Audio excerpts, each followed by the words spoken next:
ನಮಸ್ಕಾರ, ನಿಮ್ಮ ಜೊತೆ ಇದೆ PNS ನ್ಯೂಸ್ ನೆಟ್ವರ್ಕ್. ನೀವು ನೋಡ್ತಿದ್ದೀರಾ PNS ವಿಸ್ತಾರ. ನಾನು ನಿಖಿಲ್ ಜೋಶಿ. ಯಾವುದೇ ಒಂದು ವಿಷಯದಲ್ಲಿ ನಿರ್ಧಾರ ಅಥವಾ ಪರಿಹಾರ, ಕಲಿಕೆ, ತಿಳುವಳಿಕೆ ಇದು ಸಿಗಬೇಕಾದ್ರೆ ಒಂದು ಒಳ್ಳೆ ಚರ್ಚೆ ಆಗಬೇಕು ಆ ವಿಷಯದ ಬಗ್ಗೆ. ಆ ಒಂದು ಒಳ್ಳೆ ಚರ್ಚೆ ಯಾವಾಗ ಆಗುತ್ತೆ ಅಂದರೆ ಅರ್ಥಪೂರ್ಣ ಜನಕೇಂದ್ರಿತ ಪ್ರಶ್ನೆಗಳನ್ನ ಕೇಳಿದಾಗ. ಆ ಉದ್ದೇಶದ ಜೊತೆ ನಿಮ್ಮ ಮುಂದೆ ತಂದಿದ್ದೀನಿ ಟು ದ ಪಾಯಿಂಟ್. ಸ್ವಾಗತ ನಿಮಗೆ. ಇವತ್ತು ನಾವು ಚರ್ಚೆ ಮಾಡಬೇಕು ಅಂತಿರೋ ವಿಷಯ ಕಳೆದ 2 ವರ್ಷಗಳಿಂದ ಸತತವಾಗಿ ಚರ್ಚೆಯಲ್ಲೇ ಉಳಿದಿದೆ. ಮತ್ತು ಇದರ ಚರ್ಚೆಯ ಒಂದು ಆಯಾಮಗಳು ಪ್ರತಿದಿನ ಒಂದಲ್ಲ ಒಂದು ರೀತಿ ಬದಲಾಗುವಂತಹ ಲಕ್ಷಣಗಳನ್ನ ತೋರಿಸಿದೆ. ಈಗ ಒಂದು ಬಹಳ ಕುತೂಹಲಕಾರಿ ತಿರುವನ್ನು ಪಡೆದುಬಿಟ್ಟಿದೆ ಈ ಪ್ರಕರಣ ಅಂದರೆ ತಪ್ಪಾಗಲಿಕ್ಕಿಲ್ಲ. ಈ ಒಂದು ಪ್ರಕರಣದಲ್ಲಿ ಸಂಬಂಧಗಳ ಬಗ್ಗೆ ಪ್ರಶ್ನೆ ಕೇಳೋದಕ್ಕೆ ಅವಕಾಶ ಇದೆ. ಸಮಾಜ ಕೊಟ್ಟಂಥ ಸ್ಥಾನಮಾನವನ್ನು ಬಳಸ್ಕೊಳ್ಳೋದು, ಅದರ ಒತ್ತಡಗಳು, ಅದರ ಪರಿಣಾಮಗಳ ಬಗ್ಗೆ ಕೇಳೋದಕ್ಕೆ ಅವಕಾಶ ಇದೆ. ಅದಲ್ಲದೆ ಒಬ್ಬ ವ್ಯಕ್ತಿಯ ಹಿನ್ನೆಲೆ, ಆ ವ್ಯಕ್ತಿಯ ಭವಿಷ್ಯವನ್ನು ನಿರ್ಧರಿಸುವಂಥ ಆ ಒಂದು ಹಂತದಲ್ಲಿ ಆ ಹಿನ್ನೆಲೆಯಲ್ಲಿ ನಡೆದಂಥ ಘಟನೆಗಳು ಯಾವ ರೀತಿಯ ಪ್ರಭಾವ ಪರಿಣಾಮವನ್ನು ಬೀರ್ಬೋದು ಅಂತ ನಾವು ಈ ಪ್ರಕರಣದ ಮೂಲಕ ವಿಶ್ಲೇಷಣೆ ಮಾಡೋದಕ್ಕೆ ಆಸ್ಪದವನ್ನು ಸೃಷ್ಟಿ ಮಾಡಿ ಕೊಟ್ಟಿದೆ. ನಾನು ಮಾತನಾಡ್ತಿರೋದು ಕರ್ನಾಟಕದ ಪ್ರಖ್ಯಾತ ನಟ ತೂಗುದೀಪ ದರ್ಶನ್ ಅವರ ಪ್ರಕರಣದ ಬಗ್ಗೆ. ಏನು ತಿರುವನ್ನು ಪಡೆದಿದೆ ಇದು ಕಳೆದ ಕೆಲವು ದಿನಗಳಲ್ಲಿ. ಗೆಳೆತನ, ಸ್ನೇಹ, ಸಂಬಂಧ ಇದೆಲ್ಲದ್ರ ಬಗ್ಗೆ ಒಂದಲ್ಲ ಒಂದು ರೀತಿ ಪ್ರಶ್ನೆಯನ್ನು ನಮ್ಮ ಮನಸ್ಸಲ್ಲಿ ಹುಟ್ಟಾಕಿದೆ. ಆದರೆ ನಾವು ಸಂಬಂಧ, ಇಮೋಷನ್ನು, ಸೆಂಟಿಮೆಂಟು ಅಂತ ಮಾತಾಡೋದ್ರ ಜೊತೆಗೆ ಕಾನೂನು, ಪ್ರಕ್ರಿಯೆ, ಪರಿಣಾಮ ಈ ಥರದ್ರೂ ಮಾತಾಡಬೇಕಲ್ಲ. ಇವತ್ತಿನ ಚರ್ಚೆಯ ವಿಷಯ ಊಫಿನಾ ಮಾಫಿನಾ. ಇನ್ಫ್ಯಾಕ್ಟ್ ಈ ಮಾಫಿ ಸಾಕ್ಷಿ ಹೇಳ್ತೀನಿ ಅಂತ ಮುಂದೆ ಬಂದಿರುವಂಥ ಪ್ರದೋಷ್, ಅದ್ರ ಜೊತೆಗೆ ಇನ್ನ ಇಬ್ರು ಈಗ ಅರ್ಜಿ ಹಾಕ್ತೀವಿ ಅಂತ ತಮ್ಮ ಅಭಿಪ್ರಾಯವನ್ನು ವ್ಯಕ್ತಪಡಿಸಿದ್ದಾರೆ. ಇದರ ಕಾನೂನಾತ್ಮಕ ಆಯಾಮಗಳು, ಸಾಧ್ಯತೆಗಳ ಬಗ್ಗೆ ಇವತ್ತು ತಜ್ಞರಿರ್ತಾರೆ ನನ್ನ ಜೊತೆ ಈ ಚರ್ಚೆಯಲ್ಲಿ. ನಾವು ಅವ್ರ ಜೊತೆ ಮಾತನಾಡ್ತಾ ಹೋಗ್ತೀನಿ. ಆದರೆ ಅದಕ್ಕೂ ಮುಂಚೆ ಒಂದಷ್ಟು ಸಾಕ್ಷ್ಯಾಧಾರಗಳಿದ್ವಪ್ಪ. 231ಕ್ಕೂ ಹೆಚ್ಚು ಸಾಕ್ಷಿಗಳು, ಅದರಲ್ಲಿ 3 ಪ್ರತ್ಯಕ್ಷದರ್ಶಿ, 97 ಹೇಳಿಕೆಗಳನ್ನ ಪಡ್ಕೊಂಡಿದ್ದಾರೆ.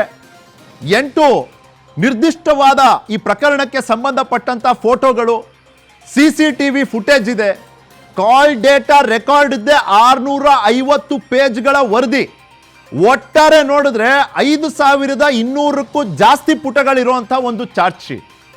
ಇಷ್ಟೆಲ್ಲ ಇನ್ ಡೀಟೇಲ್ ಇನ್ವೆಸ್ಟಿಗೇಷನ್ ಆಗಿರುವಂಥ ಪ್ರಕರಣದಲ್ಲಿ ಪ್ರಾಸಿಕ್ಯೂಷನ್ ಕೈಯಲ್ಲಿ ಈಗಾಗಲೇ ಶಸ್ತ್ರಾಸ್ತ್ರಗಳನ್ನ ನೀಡಿರುವಂಥ ಈ ತನಿಖಾಧಿಕಾರಿಗಳು ಮತ್ತು ಚಾರ್ಜ್ ಶೀಟ್ ಇಷ್ಟೆಲ್ಲ ಆದಮೇಲೆ ಒಬ್ಬ ಅಪ್ರೂವರಿನ ಅವಶ್ಯಕತೆ ಇದೆಯಾ ಅನ್ನೋದು ಒಂದು ಪ್ರಶ್ನೆ. ಆದರೆ ಈ ಅಪ್ರೂವರ್ ಮುಂದಿನ ದಿನಗಳಲ್ಲಿ ಯಾವ ರೀತಿಯ ಪಾತ್ರವನ್ನು ನಿಭಾಯಿಸ್ತಾರೆ, ಆ ಪಾತ್ರದ ಪರಿಣಾಮವಾಗಿ ಅವರಿಗೆ ನ್ಯಾಯಾಲಯ ಮತ್ತು ನ್ಯಾಯದ ಒಂದು ವ್ಯವಸ್ಥೆ ವಿನಾಯಿತಿ, ರಿಯಾಯಿತಿ ಅಂತ ಏನೇನು ಕೊಡ್ಬೋದು, ಇದನ್ನು ಸೇರಿದಂತೆ ಒಂದಷ್ಟು ಪ್ರಶ್ನೆಗಳಿದೆ. ಈ ಚರ್ಚೆಯ ವಿಸ್ತಾರವನ್ನು ನಿರ್ಧಾರ ಮಾಡುವಂಥ ಪ್ರಶ್ನೆಗಳು, ಚರ್ಚೆ ವಿಸ್ತಾರ ನಿಮ್ಮ ಮುಂದೆ.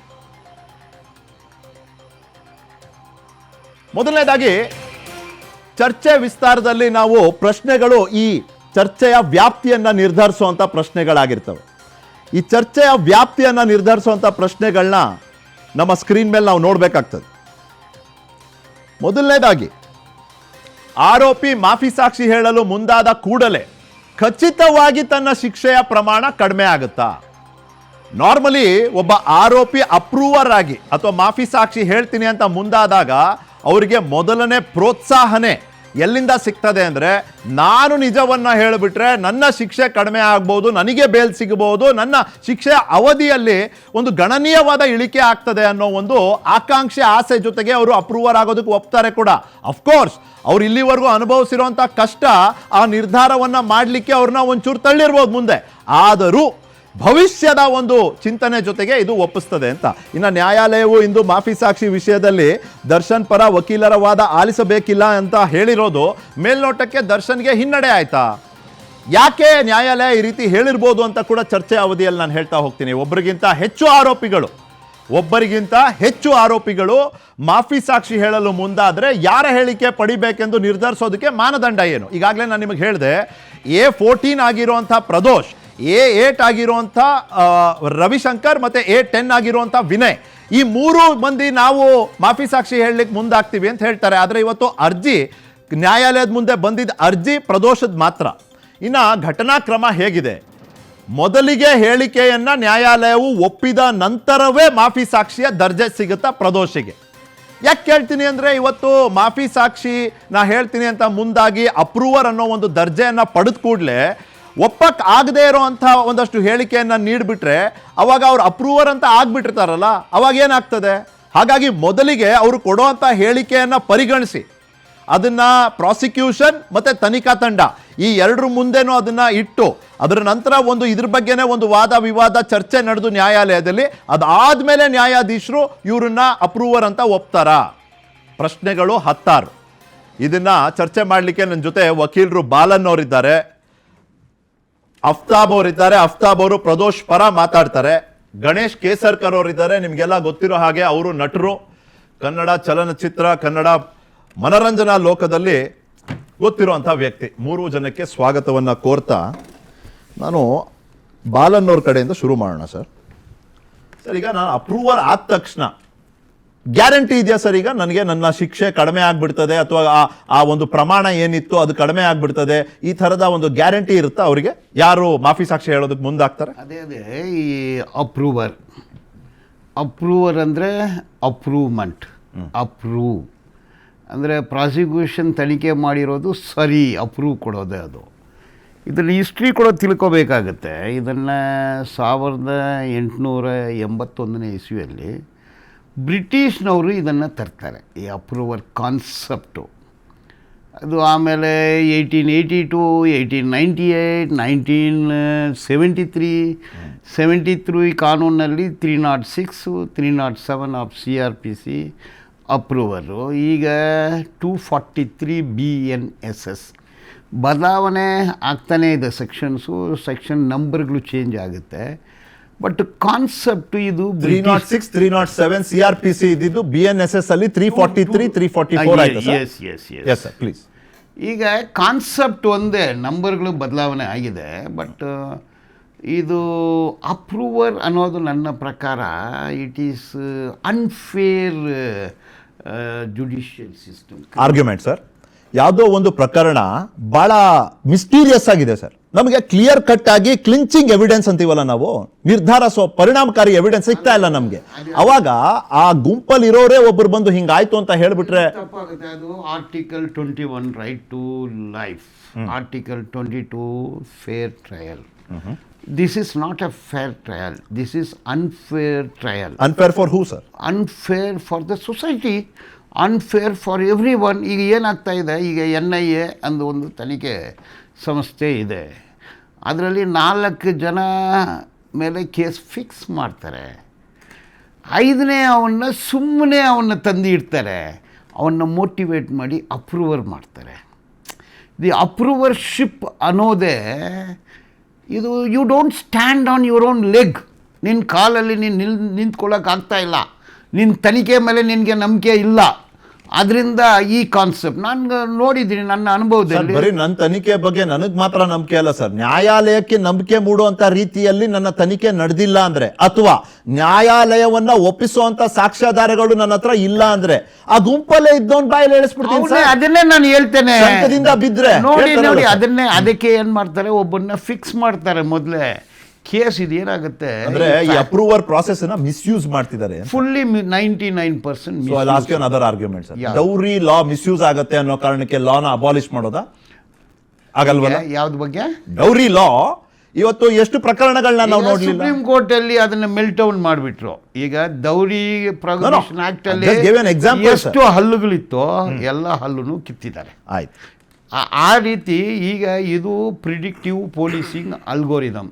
ಒಬ್ಬ ಮನುಷ್ಯನ ಸುಮ್ಮನೆ ಫಿಕ್ಸ್ ಮಾಡೋದು, ಒಂದು ಗುಂಪನ್ನು ಫಿಕ್ಸ್ ಮಾಡೋದು, ಬಿಕಾಸ್ ಈ ಹ್ಯಾವ್ ಎ ಪರ್ಟಿಕ್ಯುಲರ್ ಫೇತ್ ಅಂದು ಸುಳ್ಳು ಕೇಸ್ ಹಾಕ್ತಾರೆ. ಅದಕ್ಕೊಂದು ಅಪ್ರೂವರ್ನ ರೆಡಿ ಮಾಡ್ತಾರೆ. ಅದಕ್ಕೆ ಪೊಲೀಸ್ ಇನ್ಫಾರ್ಮರ್ಸ್ ಇರ್ತಾರೆ, ಪೊಲೀಸ್ ಏಜೆಂಟ್ಸ್ ಇದ್ದಾರೆ. ಇದನ್ನು ಮಿಸ್ಯೂಸ್ ಮಾಡ್ತಾ ಇದ್ರೆ ಹಲವಾರು ಉದಾಹರಣೆಗಳು ಕೊಡ್ಬೋದು. Coming to this case, this case ಏನಾಗಿದೆ, ಇದಕ್ಕೆ ಕಣ್ಣಾರೆ ಕಂಡ ಸಾಕ್ಷಿ ಇಲ್ಲ. 3 ಐ ವಿಟ್ನೆಸ್ ಇದೆ ಅಂತ ಹೇಳುತ್ತೆ. ನಾನು ಹೇಳ್ತೀನಿ, I am A lawyer in that case. ಕಣ್ಣಾರೆ ಕಂಡ ಸಾಕ್ಷಿ ಎಲ್ಲ. ಅದು ಗಾಟಪ್ಪು, ಸೆಟಪ್ಪು, ಕ್ರಿಯೇಟೆಡ್ ವಿಟ್ನೆಸಸ್ಸು, ಯಾರು ಕಣ್ಣಾರೆ ಕಂಡ ಸಾಕ್ಷಿ ಇಲ್ಲ, ಪ್ರತ್ಯಕ್ಷ ಸಾಕ್ಷಿ ಅಲ್ಲ ಅವರು, ಇಲ್ಲವೇ ಇಲ್ಲ. ಇದು ಗಾಟಪ್ಪು ಗೆಟ್ಟಪ್ಪು. ಇದಕ್ಕೆ ಈಗ ಅಲ್ಲೊಂದು ಪ್ರಶ್ನೆ sir, just for people's benefit ಅಷ್ಟೇ, Okay, okay. ನೋಡಿ ಸೆಕ್ಯೂರಿಟಿ ಗಾರ್ಡ್ ಒಬ್ಬ ಇರ್ತಾರೆ ಸರ್ ಅಲ್ಲಿ ಆ ಪಟ್ಟಣಗೆರೆ ಶೆಡ್ಡಿಗೆ, ಆ ಸೆಕ್ಯೂರಿಟಿ ಗಾರ್ಡ್ ಫೋನ್ ನಲ್ಲಿ ಫೋಟೋಗಳು ಸಿಕ್ಕಿದೆ. I am asking from argument point of view. So ಅವ್ರ ಫೋನ್ ನಲ್ಲೇ ಫೋಟೋ ಇದೆ ಅಂದ್ರೆ ಅವರೇ ಫೋಟೋ ಕ್ಲಿಕ್ ಮಾಡಿದ್ದಾರೆ, ಅವ್ರು ಫೋಟೋ ಕ್ಲಿಕ್ ಮಾಡಿದ್ದಾರೆ ಅಂದ್ರೆ ಅವ್ರ ಆ ಸ್ಥಳದಲ್ಲಿ ಇದ್ರು ಅಂತ. ಸೊ ಯಾಕೆ ನಾವು ಅವ್ರನ್ನ ಪ್ರತ್ಯಕ್ಷದರ್ಶಿ ಅಂತ ಪರಿಗಣಿಸಬಾರ್ದು? ಈಗ ಫೋಟೋದಲ್ಲಿ ಎಡಿಟಿಂಗ್ ಆಗುತ್ತೆ, ಮಾರ್ಫಿಂಗ್ ಆಗುತ್ತೆ. ಸರ್ ಮಾರ್ಫಿಂಗ್ ಆಗ್ಲಿ, ಬಟ್ ಇರೋದು ಫೋಟೋ ಗ್ಯಾಲರಿನಲ್ಲಿ. ಫೋಟೋ ಗ್ಯಾಲರಿನಲ್ಲೇ ಅದನ್ನ ಸೆಟಪ್ ಮಾಡಕ್ ಬರಲ್ವಾ? ಈಗ ಪಟ್ಟಣಗೆರೆ ಎಸ್ಟೇಟಲ್ಲಿ 101 ಕ್ಯಾಮರಾ ಇದೆ. ಹೌದು ಸರ್, ಡಿಫ್ರೆಂಟ್ ಕ್ಯಾಮರಾಸ್ ಇದೆ. ಎಲ್ಲಿ ಅದರಲ್ಲಿ ಪೂರ್ತಿಯ ಸೆರೆ ಹಿಡಿದಿರಬೇಕಲ್ಲ. What happen to that? It has a room, it has monitor, it has several cameras, digital cameras, focused cameras. ಒಂದು ಕ್ಯಾಮ್ರಾದಲ್ಲಿನೂ ಬಿದ್ದಿಲ್ಲ ಅಂದ್ರೆ ಏನರ್ಥ? ಸರ್ ಅವ್ರು ಹೇಳ್ತಿದಾರಲ್ಲ 60 ಪೀಸ್ ಆಫ್ ಡಿಜಿಟಲ್ ಮೆಟೀರಿಯಲ್ ಇದೆಯಂತಲ್ಲ ತನಿಖಾ ತಂಡದ ಹತ್ರ. That's what they write in the charge sheet. Let them write. I am asking you a question. You say incident took place at Pattanagere shed. Right. Pattanagere shed ಅಲ್ಲಿ ನೀವು ಹೋಗಿ ನೋಡಿ, 106 ಕ್ಯಾಮ್ರಾ ಇದೆ, different focus ಅಲ್ಲಿ ಇದೆ. ಏನಾಯ್ತಪ್ಪ? ಈಗ ದೇಶ ದೇವರ್ ಇದು there for 2 hours 3 hours. What happen to that? Monitor ಇದೆ, ಡಿಫ್ರೆಂಟ್ ಆಂಗಲ್ ಅಲ್ಲಿ ಕ್ಯಾಮ್ರಾ ಇದೆ. ಅದರಲ್ಲೂ ಬಂದಿದೆಯಲ್ಲ ಸರ್, ದರ್ಶನ್ ಅವರು ಬಂದಂತ ಕಾರು, ದರ್ಶನ್ ಅವರ ಜೀಪ್ ರೆಕಾರ್ಡ್ ಆಗಿದೆ. ದರ್ಶನ್ ಅವರು 9:30 ಅಲ್ಲಿಂದ ಹೊರಡ್ತಾರೆ, ಅದು ರೆಕಾರ್ಡ್ ಆಗಿದೆ. 9:30 ಅಲ್ಲಿ ಹೋಗೇ ಇಲ್ಲ. ಚಾರ್ಜ್ ಶೀಟ್ ಹೇಳುತ್ತೆ ಸರ್. ಚಾರ್ಜ್ ಶೀಟ್ ಅಲ್ಲಿ 9:30 ಅಲ್ಲಿ ಯಾರು ಹೋಗೇ ಇಲ್ಲ. ಚಾರ್ಜ್ ಶೀಟ್ ಟೈಮಿಂಗ್ ಡಿಫ್ರೆಂಟ್ ಇದೆ. ಟೈಮಿಂಗ್ ಈಗ ನಿಮ್ದು ಓಡ್ತಾ ಇದೆ, ಅದರಲ್ಲಿ ಟೈಮಿಂಗ್ ಯಾರು ಸೆಟ್ ಮಾಡ್ತಾರೆ ನೋಡಿ. ದ ಪ್ರಾಬ್ಲಮ್ ಈಸ್ 101 ಕ್ಯಾಮ್ರಾ ಎಲ್ಲ ಡೈರೆಕ್ಷನ್ನಲ್ಲಿ ಇದೆ. ಈಗ ನಾನು ಕೂತಿದ್ದೀನಿ, ಎಲ್ಲ ಡೈರೆಕ್ಷನಲ್ಲಿ ನಾನು ಬಿದ್ದಿದ್ದೀನಿ. ಎಲ್ಲಿ ಅದು? What happen to that? Okay Ganesh ಅವರ, ಇಲ್ಲಿ ಪ್ರಶ್ನೆ ಸರ್, ಒಬ್ರು ಸೆಲೆಬ್ರಿಟಿ ಆರೋಪಿ ಅಂತ ಆದ ತಕ್ಷಣ ಆ ಪ್ರಕರಣವನ್ನ ನಾವು ಹೇಗೆ ಟ್ರೀಟ್ ಮಾಡ್ತೀವಿ ಆಸ್ ಅ ಸೊಸೈಟಿ, ಆಮೇಲೆ ನ್ಯಾಯಾಲಯ ಕೂಡ ಒಂದು ವ್ಯವಸ್ಥೆ ಆಗಿ ಅದನ್ನ ಹೇಗೆ ಟ್ರೀಟ್ ಮಾಡ್ತಾರೆ ಅನ್ನೋದ್ರಲ್ಲಿ ವ್ಯತ್ಯಾಸ ಇರಬಾರ್ದು ಅಂತ ನಾವು ಭಾವಿಸ್ತೀವಿ ಸರ್. ತಪ್ಪು ಮಾಡಿದವ್ರು ತಪ್ಪೆ, ತಪ್ಪಾಗಿದ್ರೆ ತಪ್ಪೆ, ಅಪರಾಧನೇ, ಯಾರೇ ಮಾಡಿರ್ಲಿ ಅದು ಅಪರಾಧನೇ, ಅದಕ್ಕೆ ಶಿಕ್ಷೆ ಏನಾಗಬೇಕು ಅದಾಗಲೇಬೇಕು. ಆದರೆ ಈ ಕೇಸಲ್ಲಿ ಒಂದು ರೀತಿಯ ಪೂರ್ವಾಗ್ರಹ ಇದೆ ಸರ್. There is a prejudice. ಯಾಕೆ ಆ ಪ್ರೆಜುಡಿಸ್ ಅಂತೀರಿ ಸರ್ ನೀವು? Do you agree? ಸರ್, ಇದು ಕಾಕತಾಳೀಯ. ಏನಂದರೆ ದರ್ಶನ್ ಅವರು ಮತ್ತು ಅಂಬರೀಷ್ ಅಣ್ಣ ಅವರು ಮಾಡಿದ ಸಿನಿಮಾ ಅಣ್ಣ ಅವರು, ಅದರಲ್ಲಿ ನಾನು ಅಪ್ರೂವರ್ ಆಗಿ ಕನ್ವಿಕ್ಟ್ ಆಗಿದ್ದೆ. ಆ ಸಿನಿಮಾದಲ್ಲಿ ಕನ್ವಿಕ್ಟ್ ಆಗಿ ಅಪ್ರೂವರ್ ಆಗಿರ್ತೀರಿ. ಎಸ್, ಅವ್ರ ಜೊತೆ ಆ ಗ್ಯಾಂಗಲ್ಲೇ ಇರ್ತೀನಿ. ಸಿನಿಮಾದಲ್ಲಿ ಅಣ್ಣ ಅವರು ಅನ್ನೋ ಸಿನಿಮಾದಲ್ಲಿ ಗೊತ್ತಾಯ್ತು ಸರ್. ಇವತ್ತು ಕಾಕತಾಳಿ ಅದೇ ಕೇಸಲ್ಲಿ ನಾನು ಅಪ್ರೂವರ್ ವಿಷಯದಲ್ಲಿ ಚರ್ಚೆಗೆ ಬಂದಿದ್ದೀರಿ. ಅಲ್ಲಿ ಏನಾಗುತ್ತೆ, ಅಂಬರೀಷ್ ಅಣ್ಣ ಅದು ಬೇಡ ಆಗತ್ತೆ. ಇಲ್ಲಿ ಕೊಲೆ ಆಗಿರೋದು ಬಂದಿದ್ದೀರಿ. ಅಲ್ಲಿ ಏನಾಗುತ್ತೆ, ಅಂಬರೀಷ್ ಅಣ್ಣ ಅದು ಬೇಡ ಆಗತ್ತೆ. ಇಲ್ಲಿ ಕೊಲೆ ಆಗಿರೋದು ಸತ್ಯ, ಬಟ್ ಆ ಕೊಲೆಗೆ, ಆ ಜೀವಕ್ಕೆ ಬೆಲೆ ಕಟ್ಟಕ್ಕೆ ಯಾರ ಕೈಲೂ ಸಾಧ್ಯ ಇಲ್ಲ. ಅದಕ್ಕೆ ನಮಗೆ ವಿಷಾದ ಇದೆ. ಆದರೆ ಹಾಗಂತ ಪ್ರಪಂಚದಲ್ಲಿ ಇದೊಂದೇ ಕೊಲೆ ಅಲ್ಲ, ದಿನ ಸಾವಿರಾರು ಕೊಲೆ ನಡೀತಾ ಇರ್ತದೆ. ಬಟ್ ಇದು ಯಾಕೆ ಇಷ್ಟೊಂದು ಹೈ ವೋಲ್ಟೇಜ್ ಆಗ್ತಾ ಇದೆ? ಅದು ಇನ್ನೂ ಅಪರಾಧಿ ಸ್ಥಾನದ ಬಂದಿಲ್ಲ. ಅವರು ಆರೋಪಿ ಸ್ಥಾನದಲ್ಲಿ ಇದ್ದಾರೆ. ಆದರೂ ಕೂಡ ಅವ್ರಿಗೆ ಒಂದು ಬೇಲಿಲ್ಲ, ಅವ್ರಿಗೆ ಹಲವಾರು ರಿಸ್ಟ್ರಿಕ್ಷನ್ಸು. ಯಾಕೆ ಅಂತ ನಮ್ಗೆ ಅರ್ಥ ಆಗ್ತಾ ಇಲ್ಲ. ದಿನ ಕೊಲೆಗಳು ನಡೀತಾ ಇರ್ತವೆ. ಅಂಥವ್ರಿಗೆ ಇಷ್ಟೊಂದು 100 ಸಾವಿರಾರು ಎವಿಡೆನ್ಸ್ನ ಕಲೆಕ್ಟ್ ಮಾಡೋ ಪೊಲೀಸರು ಇದೊಂದು ಕೇಸ್ ಯಾಕೆ ಕಲೆಕ್ಟ್ ಮಾಡ್ತಾರೆ? ಬೇರೆ ಕೇಸ್ಗಳು ಕಲೆಕ್ಟ್ ಮಾಡಿದ್ರೆ ಬೆಂಗಳೂರಲ್ಲಿ ಅಥವಾ ಯಾವ ಕಡೆನೂ ಪೊಲೀಸರು ಇಷ್ಟೇ ಇಂಟ್ರೆಸ್ಟ್ ಆಗಿ ಕೆಲಸ ಮಾಡಿದ್ರೆ ಯಾವ ಕೊಲೆಗಳೇ ಆಗ್ತಾ ಇರಲಿಲ್ಲ, ಕ್ರೈಮೇ ಆಗ್ತಾ ಇರಲಿಲ್ಲ. ಸರ್, ಒಬ್ಬ ಪತ್ರಕರ್ತನಾಗಿ ನೀವು ಕೇಳಿದಿರಿ ಸರ್. ನಾನು ಆಸ್ ಅ ಪತ್ರಕರ್ತ ಅಷ್ಟೇ ಹೇಳ್ತೀನಿ. ನನಗೇನು personal nothing in this case. It is not Nikhil versus Darshan, never. Point ಏನಂದ್ರೆ, ಒಬ್ಬ ಸಮಾಜದಲ್ಲಿ ಪ್ರತಿಷ್ಠೆ ಮತ್ತೆ ಪ್ರಖ್ಯಾತಿಯನ್ನು ಹೊಂದಿರುವಂತಹ ವ್ಯಕ್ತಿ ತಪ್ಪಿತಸ್ಥನ ಸ್ಥಾನದಲ್ಲಿ ಕಂಡು ಬಂದಾಗ ಸಮಾಜಕ್ಕೆ ಮತ್ತೆ ಆ ಸಮಾಜವನ್ನ ಆಡಳಿತ ನಡೆಸುವಂತಹ ನ್ಯಾಯಾಂಗದ ವ್ಯವಸ್ಥೆಗೆ ಒಂದು ಅವಕಾಶ ಇದೆ ಸರ್. ಏನು ಅವಕಾಶ ಇದೆ? ನಿಜವಾಗ್ಲೂ ತಪ್ಪಿತಸ್ಥನೇ ಆದರೆ ನಿಮ್ಮ ಸಮಾಜದ ಅಂತಸ್ತು, ನಿಮ್ಮ ಸ್ಥಾನಮಾನ ಯಾವುದು ಲೆಕ್ಕಕ್ಕೆ ಬರೋದಿಲ್ಲ. ಕಾನೂನು will treat you the same way how it would treat another. ಒಬ್ಬ ಸಾಮಾನ್ಯ ಪ್ರಜೆನ ಹೆಂಗ್ ಟ್ರೀಟ್ ಮಾಡ್ತದೆ, ನಿಮ್ಮನ್ನ ಹಂಗೆ ಟ್ರೀಟ್ ಮಾಡ್ತದೆ. ಅಟ್ ದ ಸೇಮ್ ಟೈಮ್ ಸುಳ್ಳು ಆರೋಪ, ಸುಳ್ಳು ಪ್ರಕರಣದಲ್ಲಿ ಯಾವುದೋ ಕಾರಣಕ್ಕೆ ಮಾನಹಾನಿ ಮಾಡಲಿಕ್ಕೆ, ನಿಮಗೆ ನಷ್ಟ ಉಂಟು ಮಾಡಲಿಕ್ಕೆ ಮಾಡ್ತಾರೆ ಅನ್ನೋದಾದ್ರೆ ಅದನ್ನು ಬಹಿರಂಗ ಆಗ್ಲಿ. ಈ ತರದ ಕುತಂತ್ರಿ ಯೋಚನೆಗಳು ಕೂಡ ಸಮಾಜದ ಮುಂದೆ ಬಯಲಾಗ್ಲಿ ಅನ್ನೋದು ಸಮಾಜಕ್ಕೆ ಸಿಗುವಂತ ಉದ್ದೇಶ ಸರ್. ತಪ್ಪೇನಿದೆ sir? What is wrong? Sir wrong ಅಲ್ಲ ಹೇಳ್ತಾ ಇರೋದು. ಹೈಲೈಟ್ ಆಗ್ಲೇಬೇಕು, ಆಗತ್ತೆ ಕೂಡ. ಕೊಲೆ ಆಶ್ಚರ್ಯಪಡಬಾರ್ದು. ಬೇಲ್ ಆಗೇ ಇಲ್ವಾ ಸರ್? ಕೊಲೆ ಮಾಡಿದಾಗ ಬೇಲ್ ಆಗೇ ಇಲ್ವಾ ಸರ್? ಯಾರು ಸೆಲೆಬ್ರಿಟಿ ಕೊಲೆ ಮಾಡೇ ಇಲ್ವಾ? ಇದೊಂದೇ ಕೇಸಲ್ಲಿ ಇಷ್ಟೊಂದು ಇಂಟ್ರೆಸ್ಟ್ ತಗೋತಾ ಇದ್ದಾರೆ ಸರ್. ಅದನ್ನೇ ಹೇಳಿದ್ನಲ್ಲ, ಈಗ ಸಮಾಜಕ್ಕೆ ಮತ್ತೆ ವ್ಯವಸ್ಥೆಗೆ ಒಂದು ಅವಕಾಶ ಸಿಕ್ಕಂಗೆ. ಹೌದು. ಯಾಕಂದ್ರೆ ಇಡೀ ಸಮಾಜ ಎದ್ ಕೂತ್ಕೊಂಡು ನೋಡ್ತದ ಇದು. ಈಗ ಯಾವನೋ ಒಬ್ಬ ಪರಂಗಿ ಪಾಳ್ದಲ್ಲಿ ಪರಮೇಶಿ ಅನ್ನೋನ್ ಮರ್ಡರ್ ಮಾಡಿದ್ರೆ ಯಾರು ಕೇಳ್ತಾರೆ ಸರ್? ಸುದ್ದಿನಲ್ಲಿ ಬರುತ್ತೆ ಹೋಗುತ್ತೆ, ಮರ್ಡರೇ ಅದೂನು. ನಾನು ಒಪ್ತೀನಿ ಸರ್. ಸರ್ ಇಲ್ಲಿ ಎಷ್ಟೆಲ್ಲ ಸಿಕ್ಕಿರೋದು ಸರ್ಕಮ್ಸ್ಟೆನ್ಷಿಯಲ್ ಎವಿಡೆನ್ಸಸ್ ಅಷ್ಟೇ, ಸಾಂದರ್ಭಿಕ ಸಾಕ್ಷ್ಯಗಳು, ಪ್ರತ್ಯಕ್ಷ ಸಾಕ್ಷಿ ಯಾವುದೂ ಇಲ್ಲ. ಅವ್ರ ಮೇಲೆ ಆರೋಪ ಇದೆ, ಅಪರಾಧಿ ಅಂತ ಯಾರು ಇನ್ನೂ ಪ್ರೂವ್ ಆಗಿಲ್ಲ. ಸೊ ಅಪರಾಧಿ ಆರೋಪ ಸ್ಥಾನದಲ್ಲಿ ಇದ್ದವ್ರನ್ನ ಇಷ್ಟು ಕ್ರೂರವಾಗಿ ಯಾಕೆ ನಡೆಸ್ಕೋಬೇಕು? ಕ್ರೂರ ಅಂದ್ರೆ ಸರ್? ಅವ್ರಿಗೆ ಸರಿಯಾದ ಫೆಸಿಲಿಟೀಸ್ ಇಲ್ಲ. ಫೆಸಿಲಿಟೀಸ್ ಅಂದ್ರೆ ಸರ್? ಅವರು ಅಲ್ಲ, ಬೇಸಿಕ್ ಫೆಸಿಲಿಟೀಸ್ ಸರ್. ಫೆಸಿಲಿಟೀಸ್ ಅವ್ರಿಗೆ ಅರಮನೆ ಕೇಳ್ತಾ ಇಲ್ಲ. ಅವರೊಂದು ಕೂತ್ಕೊಳ್ಳೋ ಬಾತ್ರೂಮ್ ಕಮ್ಮೋಡ್ ಕೇಳೋದಕ್ಕೂ ಪರ್ಮಿಷನ್ ತೊಗೊಂಡು ಕೊಡಬೇಕು ಅಂದರೆ ಬೆಲ್ಲರಿಗೂ ಹಿಂಗೆ ಮಾಡ್ತಾರೆ. ಹೋಗ್ಲಿ, is it fair? Okay, Lokeshwarappa ಅವರು ಇದ್ದಾರೆ ನನ್ನ ಜೊತೆ, ನಿವೃತ್ತ ಪೊಲೀಸ್ ಅಧಿಕಾರಿ. ಲೋಕೇಶ್ವರಪ್ಪ ಅವರೇ ನಮಸ್ಕಾರ. ನಿಖಿಲ್ ಮಾತಾಡ್ತೀನಿ, ಸ್ವಾಗತ ನಿಮ್ಗೆ PNS ವಿಸ್ತಾರಕ್ಕೆ. ನನ್ನ ಧ್ವನಿ ಕೇಳ್ತಿದ್ಯಾ? ನಮಸ್ಕಾರ. ಹೇಳಿ ಕೇಳುತ್ತೆ, ಸ್ವಲ್ಪ ಕಟ್ ಆಗ್ತದೆ, ಹೇಳಿ. ಸರ್ ಸರ್ ಒಂಚೂರು ಲೈಟ್ ಜಾಸ್ತಿ ಬಂದ್ರೆ ನಿಮ್ ಮುಖ ನಮಗೆ ಸ್ಪಷ್ಟವಾಗಿ ಕಾಣ್ತದೆ ಅಂತ. But try that sir. ನೀವು ನನ್ಗೆ ಗೊತ್ತಿದೆ ಕಾರಲ್ಲಿ ಕೂತಿದ್ದೀರೇನೋ. Anyway, not a problem sir, not a problem. ನನ್ನ ಧ್ವನಿ ಕೇಳ್ತಿದ್ರೆ ನಾನು ಕೇಳೋದೇನಂದ್ರೆ ಸರ್, ಈಗ ಈ ಅಪ್ರೂವರ್ ಆಗೋದು, ಈ ನಿರ್ಧಾರ ಸಾಧಾರಣ ನಿಮ್ಮ ಪೊಲೀಸ್ ಮತ್ತೆ ತನಿಖಾ ಅನುಭವದ ಆಧಾರದ ಮೇಲೆ ನೀವು ಹೇಳೋದಾದ್ರೆ ಯಾವ ಹಂತದಲ್ಲಿ ಒಬ್ಬ ಆರೋಪಿ ಈ ರೀತಿಯ ಮನಸ್ಸಿನ ಪರಿವರ್ತನೆ ಆಗುತ್ತೆ ಸರ್? ಅಲ್ಲ, ನೀವು ಹೇಳಿದ್ದು ಕಟ್ ಆಯ್ತು, ಇನ್ನೊಂದ್ಸತಿ ರಿಪೀಟ್ ಮಾಡಿ ಸರ್. ನಿಮ್ಮ ತನಿಖೆ ಮತ್ತೆ ಪೊಲೀಸ್ ಗಿರಿಯ ಅನುಭವದಲ್ಲಿ ನಾನು ಕೇಳ್ತಿರುವಂತದ್ದು, ಒಬ್ಬ ಆರೋಪಿ ಮಾಫಿ ಸಾಕ್ಷಿ ಹೇಳೋದಕ್ಕೆ ಮುಂದಾಗೋದಕ್ಕೆ ನೀವು ನೋಡ್ದಂತೆ ಕಾರಣಗಳು ಸಾಧಾರಣವಾಗಿ ಏನಿರ್ತವೆ? Sorry, I can't hear your voice properly. Please ಅದನ್ನ ರೀಕನೆಕ್ಟ್ ಮಾಡಿ, ಅದನ್ನ ಸರಿಪಡಿಸಿ ಮತ್ತೆ ನಾವು ಲೋಕೇಶ್ವರಪ್ಪ ಅವ್ರ ಹತ್ರ ಮಾತನಾಡ್ತೀವಿ. ಅಫ್ತಾಬ್ ಅವರೇ, ಸೇಮ್ ಕ್ವೆಶ್ಚನ್ ಟು ಯು.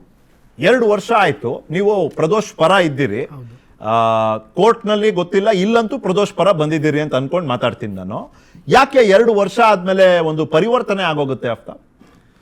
ನೋಡಿ, ಈಗ ಅವರು ಜೈಲಲ್ಲಿದ್ದಾರೆ, ಜುಡಿಷಿಯಲ್ ಕಸ್ಟಡಿಯಲ್ಲಿ. ಅವರು ನೋಡ್ತಾ ಇರ್ತಾರೆ ಕೇಸು ಯಾವ ತಿರುವಿನಲ್ಲಿ ಹೋಗ್ತಾ ಇದೆ ಅಂತಂದು. ಅವರು ಮಾನಿಟರ್ ಮಾಡ್ತಿರ್ತಾರೆ, ಅವ್ರ ಮನೆಯವರು ಮಾನಿಟರ್ ಮಾಡ್ತಿರ್ತಾರೆ, ಅವ್ರಿಗೆ ಗೊತ್ತಿರೋರು ಈಗ ಮಾನಿಟರ್ ಮಾಡ್ತಿರ್ತಾರೆ, ಕೇಳಿ ನೋಡ್ತಾರೆ ಅವರು ಏನಂತ, ಇದು ಹೆಂಗಾಗ್ಬೋದು, ಮುಂದೆ ಏನಾಗುತ್ತೆ, ಯಾವ ತಿರುವಲ್ಲಿ ಹೋಗುತ್ತೆ, ಮುಂದೆ ನಮಗೆ ಇದರಿಂದ ಆಗೋ ಪ್ರಾಬ್ಲಮ್ ಏನಾದರೂ ಇದೆನಾ, ನಾನು ಸುಮ್ಮನೆ ಇದ್ದರೆ ನನಗೆ ಗ್ಯಾರಂಟಿ ಶಿಕ್ಷೆ ಆಗುತ್ತಾ, ಅದೊಂದು ಆಲೋಚನೆ ಅವರಲ್ಲಿ ಮನಸ್ಸಲ್ಲಿ ಯಾವಾಗಲೂ ಇದ್ದೇ ಇರುತ್ತೆ. ಅಂದರೆ ಇದು ಹೆಂಗಾಯ್ತು ಅಂದರೆ ಅಫ್ತಾಬ್, ಗೆದ್ರೆ ಆಡಕ್ಕೆ ಬಂದ್ವಿ, ಬಿದ್ದರೆ ನೋಡಕ್ಕೆ ಬಂದ್ವಿ. ಬೇಲ್ ಸಿಗತ್ತೆ ದರ್ಶನ್ಗೆ ಅಂದ್ರೆ ನಾನು ದರ್ಶನ್ ಸ್ನೇಹಿತ, ನಂದು ದರ್ಶನ್ದು ಹಳೆ ಸಂಬಂಧ, ನಾವು ಲೈಫ್ ಲಾಂಗ್ ಒಟ್ಟಿಗೆ ಇರ್ತೀವಿ, ಜೈಲಲ್ಲೂ ಒಟ್ಟಿಗೆ ಇರ್ತೀವಿ, ಬೇಲಾಗಿ ಹೊರಗೂ ಒಟ್ಟಿಗೆ ಬರ್ತೀವಿ. ದರ್ಶನ್ಗೆ ಬೇಲಾಗೋ ಡೌಟು ಅಂತ ಗೊತ್ತಾದ ತಕ್ಷಣ ಗೆದ್ರೆ ಆಡಕ್ ಬಂದ್ವಿ, ಇವಾಗ ಬೀಳ್ತೀವಿ ಅಂತ ಗೊತ್ತಾಯ್ತಲ್ಲ, ಅದಕ್ಕೆ ನಾವು ನೋಡಕ್ ಬಂದಿದ್ವಪ್ಪ. ನಾವು ಬರೀ ನೋಡಿದ್ವಿ ಅಷ್ಟೇನೆ. ನಾನು ಹೇಳ್ದೆ ಅವ್ರಿಗೆ ಹೊಡಿಬೇಡ ಅಂತ ಹೇಳ್ದೆ ನಾನು. ಈ ತರ ತಿರುಗ್ಬಿಟ್ರೆ ದರ್ಶನಿಗೆ ಬೇಲ್ ಆಗುತ್ತೋ ಇಲ್ಲೋ ಇವ್ರಿಗೇನು ಸಂಬಂಧ ಸರ್? ದರ್ಶನಿಗೆ ಬೇಲ್ ಆಗೋದ್ರಿಂದ ಇವ್ರಿಗೇನು ಸಂಬಂಧ? ದರ್ಶನ್ ಅಪ್ಲೈ ಮಾಡ್ಕೊಳ್ಳಿ, ದರ್ಶನಿಗೆ ಬೇಲ್ ಆದ್ರೆ ದರ್ಶನ್ ಅವ್ರು ಹೊರಗೆ ಹೋಗ್ತಾರೆ. ಅದಕ್ಕೆ ಇದಕ್ಕೆ ಏನು ಸಂಬಂಧ? ನಮ್ಮ ಕ್ಲೈಂಟ್ಗೆ ದರ್ಶನ್ ಅವ್ರಿಗೆ ಏನು ಸಂಬಂಧ? ಅಲ್ಲ, ಯಾಕಂದ್ರೆ ಸಂಬಂಧ ಏನು ಅಂದ್ರೆ A2 ಮತ್ತೆ A14 ಸಂಬಂಧ ಅಷ್ಟೇ ಅಲ್ವಾ? A2 ದರ್ಶನ್ ಇದಾರೆ, A14 ಪ್ರದೋಷ್ ಇದಾರೆ. A2 30 ಲಕ್ಷ ಕೊಟ್ರು, ಅದೊಂದು ಸಂಬಂಧ. ಹೋಗಿ ಅವರು ಪವಿತ್ರ ಗೌಡನ ಆ ಸೈಟ್ ಕರ್ಕೊಂಡ್ ಬಂದ್ರು, ಅದು ಒಂದ್ ಸಂಬಂಧ. ಚಿತ್ರದುರ್ಗದಿಂದ ತಪ್ಪು ಆರೋಪವನ್ನು ಹೊತ್ಕೊಳ್ಳಕ್ಕೆ ಇಬ್ಬರನ್ನ ಕರ್ಕೊಂಡ್ ಬಂದ್ರು, ಅದಕ್ಕಾಗಿನೇ 30 ಲಕ್ಷ ಇಸ್ಕೊಂಡಿದ್ರು, ಅದು ಸಂಬಂಧ. ಸಾಲದಲ್ವಾ ಸರ್? 30 ಲಕ್ಷ ಯಾರು ಕೊಡ್ತಾರೆ? ಹೇಳಿಕೆ ಚಾರ್ಜ್ ಶೀಟ್ ಅಲ್ಲಿ ಏನಿದೆ, ಐ ಆಮ್ ಕೋಟಿಂಗ್ ದಟ್ ಅಷ್ಟೇ. You can refuse the charge sheet. ಅದು ನೀವು ವಕೀಲರಾಗಿ ನಿಮ್ಮ ಅಧಿಕಾರ ಇದೆ ಸರ್. ಮತ್ತೆ ನಾವು ರೆಫ್ಯೂಸ್ ಮಾಡ್ತೀವಿ, ಎಲ್ಲಿದೆ ಸಾಕ್ಷಿ? 30 ಲಕ್ಷ ಕೊಟ್ಟಿರೋದಕ್ಕೆ ಸಾಕ್ಷಿ ಎಲ್ಲಿದೆ ಅಂತ ಕೇಳ್ತಿದ್ದೀವಿ. ಓಕೆ, ಈಗ ಟವರ್ ಡಂಪ್ ಅಂತ ಒಂದಿದೆ ಸರ್. ಹೌದು. ಆಮೇಲೆ CDR ನೋಡಿದ್ದಾರೆ ಸರ್. ಕೆಲವರು ಬೇರೆ ಬೇರೆ ನಂಬರ್ಗಳು ತಗೊಂಡು ಮಾಡಿದ್ದಾರೆ ಸರ್. ನಾನು ಏನೇ ಪ್ರಶ್ನೆ ಕೇಳ್ತಿದ್ರು, not from a personal space, ನಾನು ಕೇಳ್ತಿರೋದು purely from public point of view. ಗೊತ್ತಿರಲಿ ನಿಮ್ಗೆ. ಈ ಟವರ್ ಡಂಪ್ ಅಲ್ಲಿ ಬಹಳ ಸ್ಪಷ್ಟವಾಗಿ ಹೇಳುತ್ತೆ, cluster of mobile devices. Pattanagere shed ಸುತ್ತಮುತ್ತ ಇದ್ದಂತ 2 ಟವರ್ಗಳಲ್ಲಿ ಕ್ಲಸ್ಟರ್ ಆಫ್ ಮೊಬೈಲ್ ಡಿವೈಸಸ್ ಸಿಕ್ಕಿದೆ. ಆ ಕ್ಲಸ್ಟರ್ಗಳಲ್ಲಿ ಇವ್ರಿಗೆ ಸಂಬಂಧಪಟ್ಟಂತ ಎಲ್ಲಾರ್ ನಂಬರು ಇದೆ ಅಂತ ಸಂಬಂಧ ಸರ್. ಪ್ಲೀಸ್ ಆಯ್ತು. ಅಲ್ಲಿ ತುಂಬಾ ಮೊಬೈಲ್ಗಳು ಡಂಪ್ ಇರುತ್ತಲ್ಲ ಸರ್, ಬರೀ ಇವ್ರು 17 ಜನರದ್ದೇ ಹುಡುಕಿರೋದು, ಇವ್ರು 17 ಜನದಲ್ವಾ? ಹುಡುಕಿದ್ದಾರೆ, ಅದಕ್ಕೆ ಅಲ್ವಾ ಇವಾಗ ಇವ್ರು ಮಾಫಿ ಸಾಕ್ಷಿ ಕೇಳ್ತೀನಿ ಅಂತಂತಿರೋದು. ಅಂದ್ರೆ ಈಗ ನೋಡಿ, ನಾನು ಅಲ್ಲಿದ್ದೇ ತಪ್ಪು ಮಾಡಿದೆ ಅಂತ ತಪ್ಪು ಮಾಡಿದೆ ಅಂತ ನಾವು ಹೆಂಗೆ ಹೇಳ್ತಿದ್ದೀವಿ? ಅಲ್ಲ, ನಾನು ಅಲ್ಲಿದ್ದೇ ತಪ್ಪು ಅಂತ ಪ್ರದೋಷ್. ಹೌದು, ನಮಗೆ ಸರ್ಕಮ್ಸ್ಟಾನ್ಸಸ್ ಅಲ್ಲಿ ಅವರು ಅದ್ರೊಳಗಡೆ ಅರ್ಜಿಯಲ್ಲಿ ಏನಿದೆ, let's not get into the detail. ಇವಾಗ ಅವರು ಹೇಳಕ್ಕೆ ಒಪ್ಕೊಂಡಿದ್ದಾರೆ. ಅವ್ರು ಯಾಕೆ ಪರಿವರ್ತನೆ ಆಯಿತು, ಅವ್ರು ಯಾಕೆ ಹೇಳ್ಬೇಕು ಅಂದ್ಕೊಂಡಿದ್ದಾರೆ, ಅವ್ರು ನಮಗೂ ಹೇಳಿಲ್ಲ. ಹೇಳಿದರೆ ಅದು ಡೈರೆಕ್ಟ್ ಕೋರ್ಟಲ್ಲಿ ಹೇಳ್ತಾರೆ, ಅಲ್ಲಿ ಗೊತ್ತಾಗುತ್ತೆ. ಇದು ನಮಗಂತೂ ಹೇಳಿಲ್ಲ. ನಮ್ಮ ಕಕ್ಷಿದಾರರು ಏನು ಹೇಳ್ತಾರೆ, ಅವ್ರು ಬಂದು ಅವ್ರದ್ದು ಏನೈತೆ, ನಾವು ಹಿಂಗೆ ಮಾಡ್ಬೇಕು ಅಂದ್ಕೊಂಡಿದ್ದೀವಿ ಅಂತ ನಮಗೆ ಹೇಳ್ತಾರೆ. ನಾವು ಅವರಿಗೆ ಏನು ಹೇಳ್ತೀವಿ, ನೋಡಪ್ಪ ಹಿಂಗೆ ಮಾಡೋದ್ರಿಂದ ಇದರಿಂದ ಇಷ್ಟು ಪಾಸಿಬಿಲಿಟೀಸ್ ಇದೆ, ಇದು ಪ್ರಾಬಬಿಲಿಟಿ ಇದೆ, ಯೋಚನೆ ಮಾಡಿ ಅಂತ ನಾವು ಹೇಳ್ತೀವಿ. ನಾನು ಕೋರ್ಟಲ್ಲಿ ಪ್ರದೋಷ್ನ ರೆಪ್ರೆಸೆಂಟ್ ಮಾಡ್ತೀನಿ, ನಾನು ಅವನ ಪರ ವಾದ ಮಾಡ್ತೀನಿ. ಈಗ ಕ್ಲೈಂಟ್ ಬಂದು ನನಗೆ ಈ ಥರ ಮಾಡೋದಿದೆ, ನೀವು ಇದಕ್ಕೆ ನನಗೆ ಸಹಾಯ ಮಾಡಿ ಅಂದರೆ ನಾನು ಅವ್ರ ಪ್ರಕಾರ ಹೋಗಬೇಕಾಗತ್ತೆ. ನಾನು ಇಲ್ಲಿ ಬೇಡ, ಇದು ಬೇಡ, ನಾನು ಮಾಡಲ್ಲ ಅಂತಂದರೆ ಅವ್ರು ನನಗೆ ಬಿಡ್ತಾರೆ, ಬೇರೆ ವಕೀಲರ ಹತ್ರ ಹೋಗ್ತಾರೆ. ಅವ್ರಿಗೆ ಏನಿದೆ ಅವ್ರು ನಮಗೆ ಹೇಳ್ತಾರೆ, ನಾವು ಅದನ್ನು ನ್ಯಾಯಾಲಯಕ್ಕೆ ಹೇಳ್ತೀವಿ. ನೀವು ವೃತ್ತಿ ಧರ್ಮ ಪಾಲನೆ ಮಾಡ್ತಿದ್ದೀರಿ. You are an advocate. ನಿಮ್ಮ ಕ್ಲೈಂಟಿನ ಆಸಕ್ತಿ, ಅಭಿಪ್ರಾಯ ಏನಿದೆ ಅದನ್ನ ಈಡೇರಿಸ್ತಿದ್ದೀರಿ ನೀವು, ಅಲ್ವಾ? ಓಕೆ ಸರ್, ಈಗ ಒಬ್ರು ಅಪ್ರೂವರ್ ಆಗ್ತಾರಲ್ಲ sir, there are 3 possibilities here. ಒಂದು, ತಾವೇ ಪರಿವರ್ತನೆ ಆಗೋಯ್ತು, ರಾತ್ರಿ ದೇವ್ರ ಕನ್ಸಲ್ ಬಂದರು, ಇದು ಸರಿಯಲ್ಲ ರಜಾ ಅಂದರು, ಓಕೆ ನಾನು ಅಪ್ರೂವರ್ ಆಗ್ಬಿಡ್ತೀನಿ, ನಿಜ ಹೇಳ್ತೀನಿ, ಇದು ಒಂದು ಪಾಸಿಬಿಲಿಟಿ ಸರ್. ಸೆಕೆಂಡ್, ಯಾವುದೋ ಒಂದು ಒತ್ತಡ ಸರ್, ನೀನು ಆಗ್ಬಿಡು, ನೀನು ಅಪ್ರೂವರ್ ಆಗ್ಬಿಡು. ಎಷ್ಟೋ ಕೇಸ್ಗಳಲ್ಲಿ ಪೊಲೀಸರೇ, ನೀವೇ ಹೇಳಿದ್ರಿ ಸರ್, ಪೊಲೀಸರೇ ಕುಮ್ಮಕ್ ಕೊಡ್ತಾರೆ, ನೀನು ಅಪ್ರೂವರ್ ಆಗ್ಬಿಡು, ಬೇರೆಯವ್ರದ್ದೆಲ್ಲ ಒಂದು ಕಡೆ ಆಗಲಿ, ನೀನು ಬಚಾವ್ ಆಗ್ಬಿಡು. ಸರ್, ಮೂರನೇದು and more importantly and more seriously sir, ಯಾರು ಆರೋಪಿ ಇರ್ತಾರೆ, he will have some expectation, ಸ್ವಲ್ಪ ನಿರೀಕ್ಷೆ ಅಪೇಕ್ಷೆಗಳಿರ್ತದೆ ಅವ್ರದ್ದು.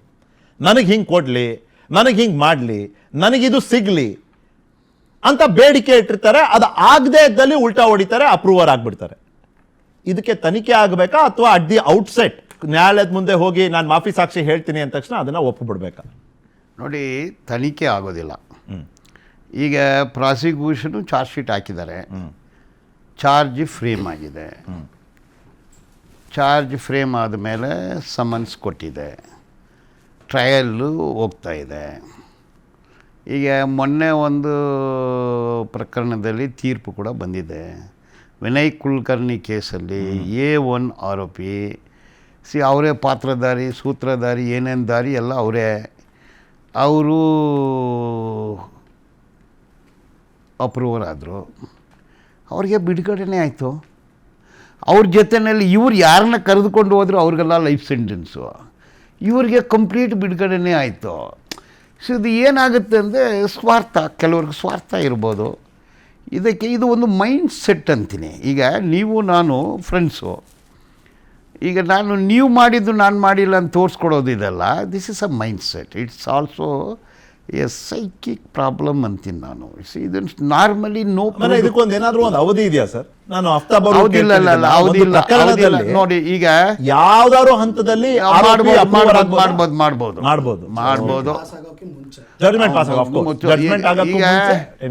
ಈಗ ಈ ಕ್ಯಾನ್ ಟರ್ನ್ ಅಪ್ರೂವರ್.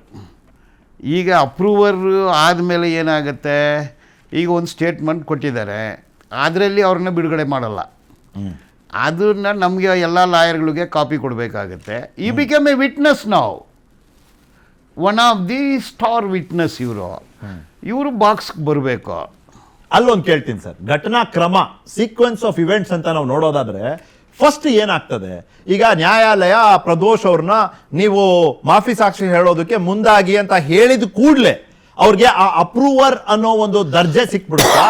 ಅವ್ರಿಗೆ ಅವರ ಶಿಕ್ಷೆಯ ಒಂದು ಪ್ರಮಾಣದಲ್ಲಿ ಅವ್ರಿಗೆ ರಿಯಾಯಿತಿ ಸಿಕ್ಬಿಡುತ್ತಾ?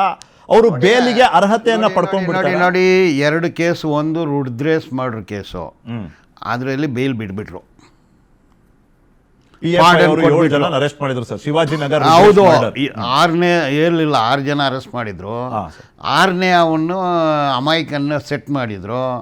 ಅವನು ಫಾರಿನ್ನಲ್ಲಿದ್ದ, ಅವನು ಬಂದು ಅಪ್ರೂವರ್ ಆದ, ಬೇಲ್ ಸಿಕ್ತು, ಫಾರಿನ್ಗೆ ಹೋದ. ಆಯಿತಾ? ಇದು ಒಂದು ವಿಷಯ. ಈಗ ವಿನಯ್ ಕುಲಕರ್ಣಿ ಕೇಸಲ್ಲಿ A1 ಮೇಯ್ನು ಅವ್ರಿಗೆ ಅಕ್ಯೂಟಲ್ ಆಯಿತು, ಬೇರೆಯವರಿಗೆಲ್ಲ ಲೈಫ್ ಆಯಿತು. ಆಯಿತಾ? ಸೊ ಇದರಲ್ಲಿ ಏನಾಗುತ್ತೆ, ನಾನು ಮಾತ್ರ ಬಚಾವ್ ಆಗಬೇಕು. ಏನು ದಾರಿ? ನನ್ನ ಗಳಿಯನ್ನು ನಾನು ಹಾಕ್ಕೊಡ್ಬೇಕು. ಯಾರು ಏನಾಗಲಿ ನಾನು ಚೆನ್ನಾಗಿರಬೇಕು.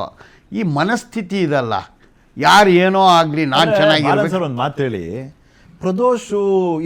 ಪ್ರದೋಷ್ಗೂ ಈ ಕೇಸ್ಗೂ ಏನು ಸಂಬಂಧ? ಯಾಕೆ ಕೇಳ್ತೀನಿ, ಮೋಟಿವ್ ಅಂತ ಹೇಳ್ತಾರೆ ಸರ್ ಚಾರ್ಜ್ ಶೀಟ್ ಅಲ್ಲಿ. ಅಫ್ತಾಬ್ ಅವ್ರು ಓದಿರ್ಬೋದು, ತಾವು ಓದಿರ್ತೀರಿ ಸರ್. ಮೋಟಿವ್ ಅಂತ ಹೇಳ್ತಾರೆ ಆ ಚಾರ್ಜ್ ಶೀಟ್ ಅಲ್ಲಿ. ಆ ಮೋಟಿವ್ ಏನಪ್ಪಾ ಅಂದ್ರೆ ಬಹಳ ಸ್ಪಷ್ಟವಾಗಿ ಉಲ್ಲೇಖ ಮಾಡ್ತಾರೆ. ರೇಣುಕಾ ಸ್ವಾಮಿ ಕಳಿಸಿದಂತ ಆ ಅಸಭ್ಯ ಚಿತ್ರ,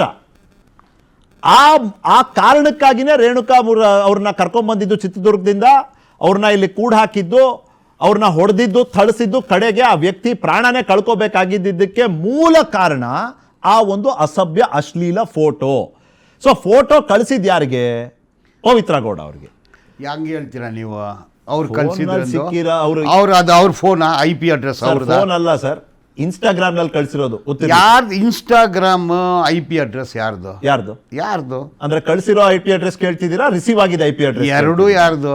ಅದಕ್ಕೂ ಪವಿತ್ರ ಗೌಡಕ್ಕೆ ಸಂಬಂಧನೇ ಇಲ್ಲ ಅಂತೀನಿ. ಓಕೆ, ಅಲ್ಲ, you can deny it. That's fine. Not deny it. Charge sheet No, no, no. The motive has been established to be that. ಪ್ರದೋಷಿಗೂ ಈ ಮೋಟಿವ್ಗೂ ಏನು ಸಂಬಂಧ? ಹೇಳಿ. ನೋಡಿ, ಇದು ಆರೋಪ, allegation. It is not guilt. No, allegation ಪ್ರಕಾರ ಹಂಗಿಲ್ಲ. ಆ ಪವಿತ್ರ ಗೌಡಗೂ ಅದಕ್ಕೂ ಸಂಬಂಧನೇ ಇಲ್ಲ. ಚಾರ್ಜ್ ಶೀಟಲ್ಲಿ ಲೂಸ್ ಕನೆಕ್ಷನ್ನು. ಅದು ನೋಡೋಣ ಆಮೇಲೆ. ಮೋಟಿವ್ ಫೋಟೋ ಇದೆಯಾ ಇಲ್ವಾ ಸರ್? ಫೋಟೋ ಇಲ್ಲ. ಈಗ ನನ್ನ ಜೊತೆ ಸ್ಟುಡಿಯೋನಲ್ಲಿ ನಿವೃತ್ತ ಪೊಲೀಸ್ ಅಧಿಕಾರಿ ಬಸವರಾಜ್ ಮಾಲ್ಗತ್ತಿ ಅವರು ಇದ್ದಾರೆ. ಮಾಲ್ಗತ್ತಿ ಸರ್, ನಮಸ್ಕಾರ, ಸ್ವಾಗತ ನಿಮಗೆ. ಸರ್, ನಿಮ್ಮ ತನಿಖಾ ಮತ್ತು ಪೊಲೀಸ್ ಗಿರಿಯ ಅನುಭವದಲ್ಲಿ ಕೇಳ್ತಿದ್ದೀನಿ, ನಾರ್ಮಲಿ ಒಬ್ಬ ಆರೋಪಿ ಅಪ್ರೂವರ್ ಆಗುವಂತ ಆ ಮಾನಸಿಕ ಮತ್ತು ಪ್ರಕರಣದ ಹಂತ ನೀವು ಒಂದು ವಿಶ್ಲೇಷಣಾತ್ಮಕವಾಗಿ ಹೇಳೋದಾದ್ರೆ ಯಾವಾಗ ಆಗುತ್ತೆ ಬದಲಾವಣೆ ಅಂತ? ಪೊಲೀಸರ ಮುಂದೆ ತನಿಖೆಯಲ್ಲಿರುವಾಗ